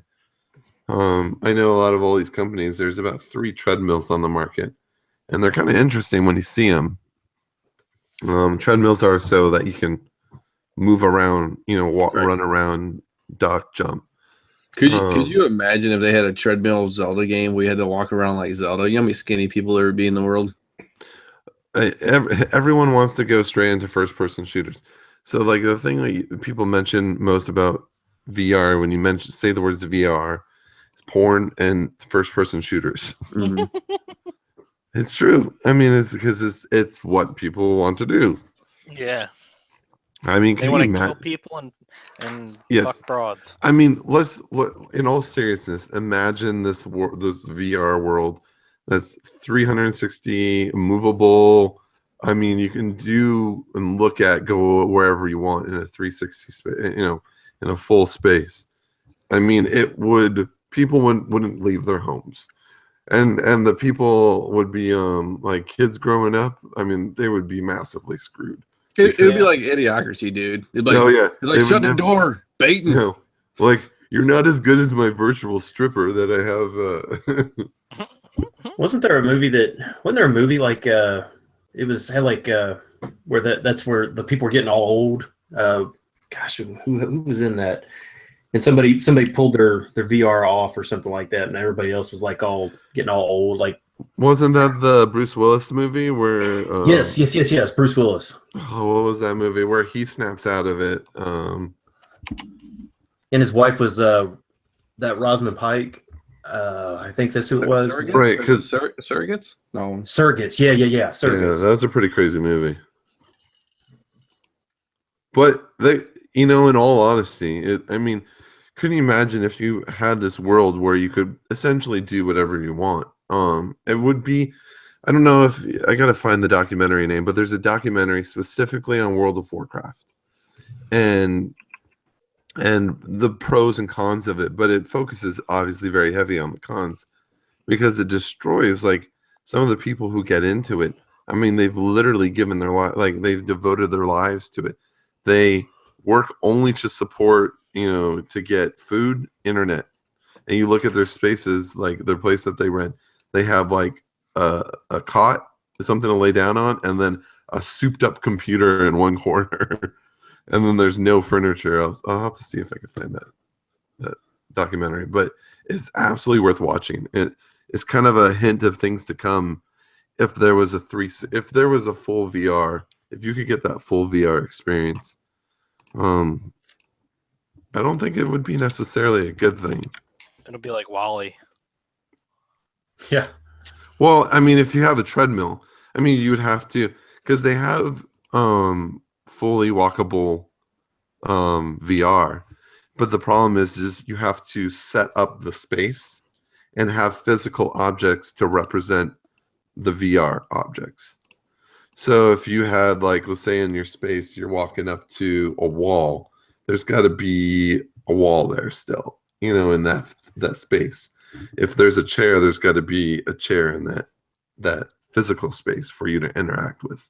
Mm-hmm. Um, And then you got to skin it too, yeah, it's all green screen. Everything, the whole space is green screen. There's, if you look up videos, one of the few people, that have done it was Madame Tussauds had a Ghostbuster in New York, had a Ghostbusters fully VR setup where you walk through as teams with your cannons, and you're going through levels basically, and you take elevators down, and you're walking through this full space. It's pretty awesome actually. I don't know. That tech is moving really, really fast. There's so many people in that space now. Yeah.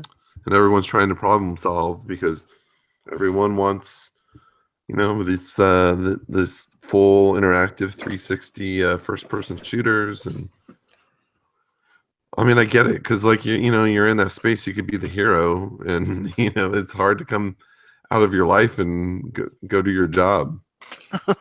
Real life is really hard and it's sometimes sucky. But it's hard because you can build this fantasy world and VR. They were saying and I've had the headset. When you have the headset on, your brain, even though it's fake, your brain still tells you the opposite. So if you're in this setting where you're looking down on top of a street, people get vertigo in their headset because their brain is still telling them that there's a sharp drop in front of them.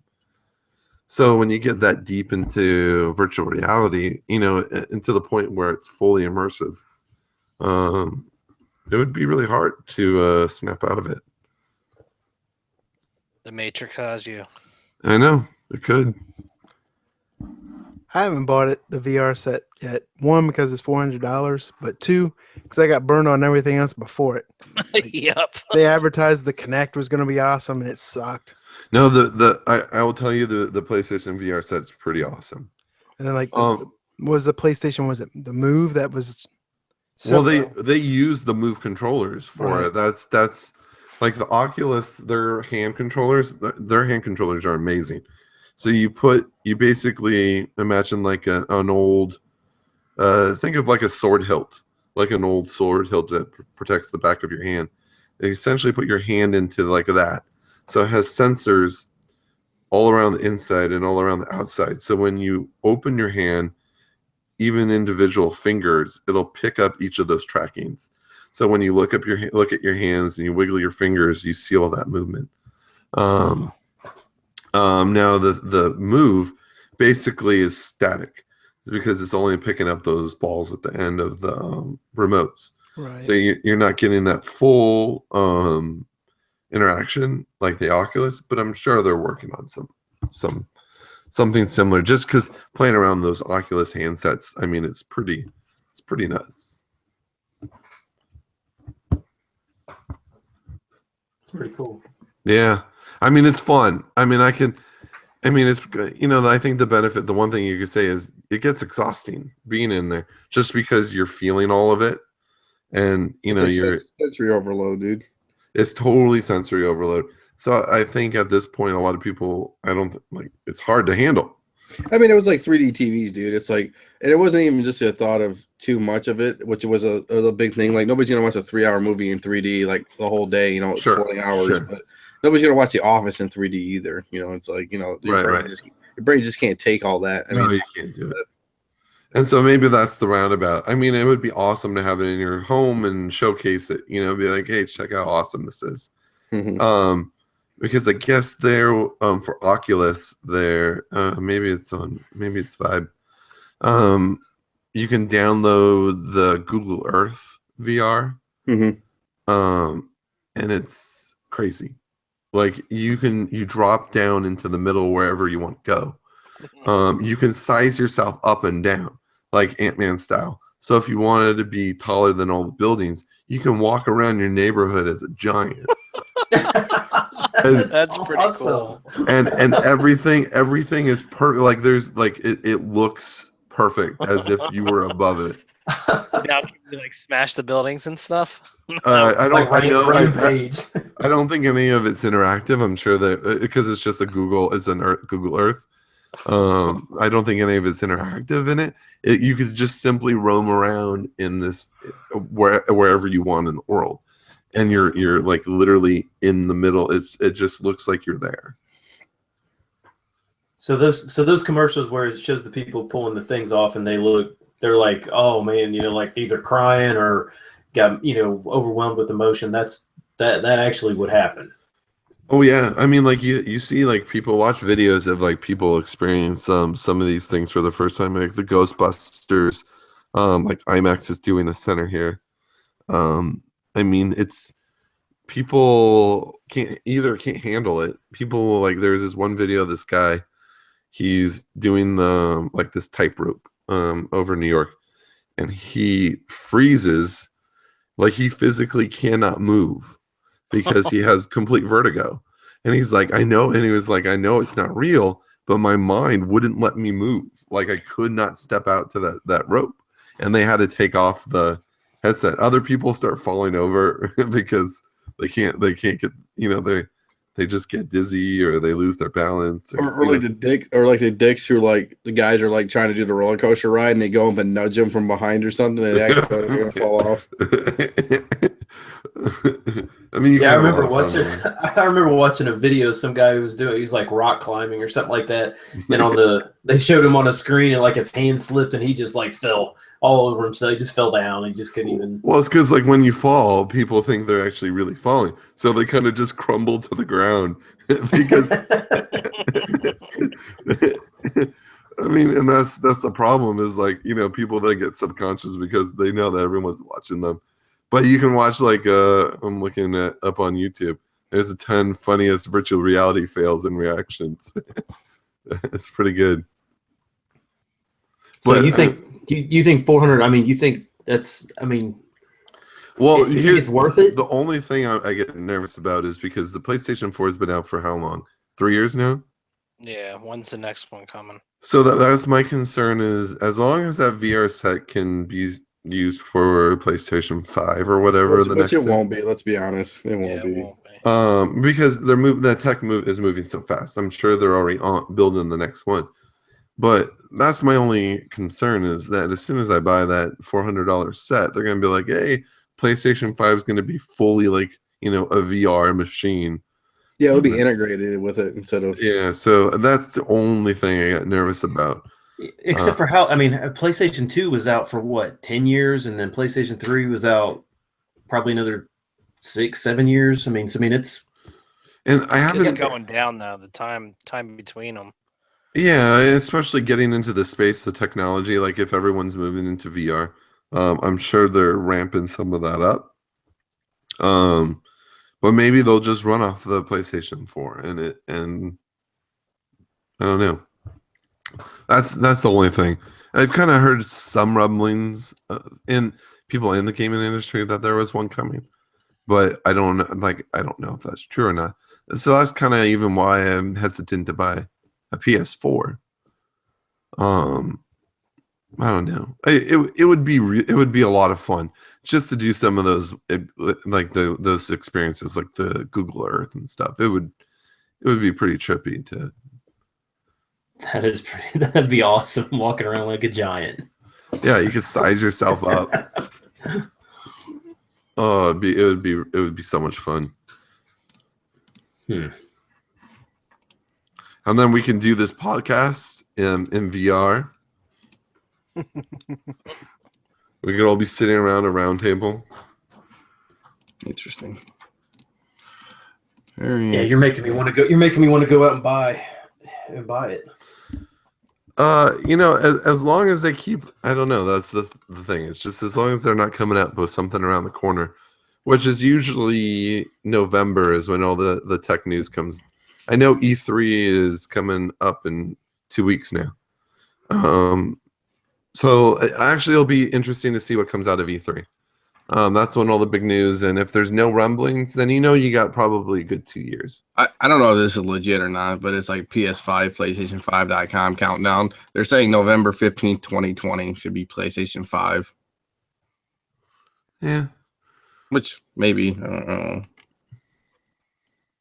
So you might, you get 3 years out of it. That's pretty good. Because I guess data analysis wise, PlayStation 1 was 5 years, 3 months, and released in 94. And then PS2 was 6 years, 8 months. November 11th, 2006 was PlayStation 3, and that was 7 years. And then PS4 came out right before Xbox by 7 days. That was November 15, 2013, and the approximate is 7 years and a day. So I mean that's November 15, 2020. Oh, they have VR fails on treadmills. That sounds pretty fun. Yes. Cool. Oh yeah, there's the rock climbing one. That's pretty funny. Does anybody else have anything? I know we had no Paul and Z, but we knocked it out of the park this week, boys. Yeah, does anyone have any problems? I don't have any problems right now. Besides walking 7 miles. We said walking 7 miles to go play some putt putt. None that are Paul quality. Yeah. Yeah, he takes the crown on that. Oh, I can't wait for his hospital. Paul's problem. I'm sure there's gonna be one. They switch babies or something like that. Well, I Yeah, don't we got know. home and found out it wasn't the right baby. I think I talked about it on a podcast before, but it was when my buddy went to the hospital for his first kid, and he the baby was coming, and he fainted and hit his head and completely missed the delivery, and woke up in like the bed in the next room. And it was like a full like 10 hours later, and you know, for his second kid, his coworkers gave him a helmet. That's funny. So maybe that's a Paul problem. That's awesome. Well, that's cool. Yeah, there you go. Yeah, good stuff, boys. This is a good one. Yeah, we had everything: games, video games, tech, comics. Did we do movies? I don't know if we. Oh, we did. Yeah, Uncharted. Yeah, Uncharted. So cool. Done. All right, boys. Well, you guys enjoy the rest of your Memorial Day weekend. Me too. However many more hours you have. I got Tuesday off, so we'll see how that goes. But Ooh, that's nice. yeah. So, all right, boys. 2 weeks, right? So that would be I guess that would be around the 11th, I guess. Yeah, the 11th, boys. So All right. we'll see you guys later. Cool. Thanks, everyone. Peace. Thanks for listening.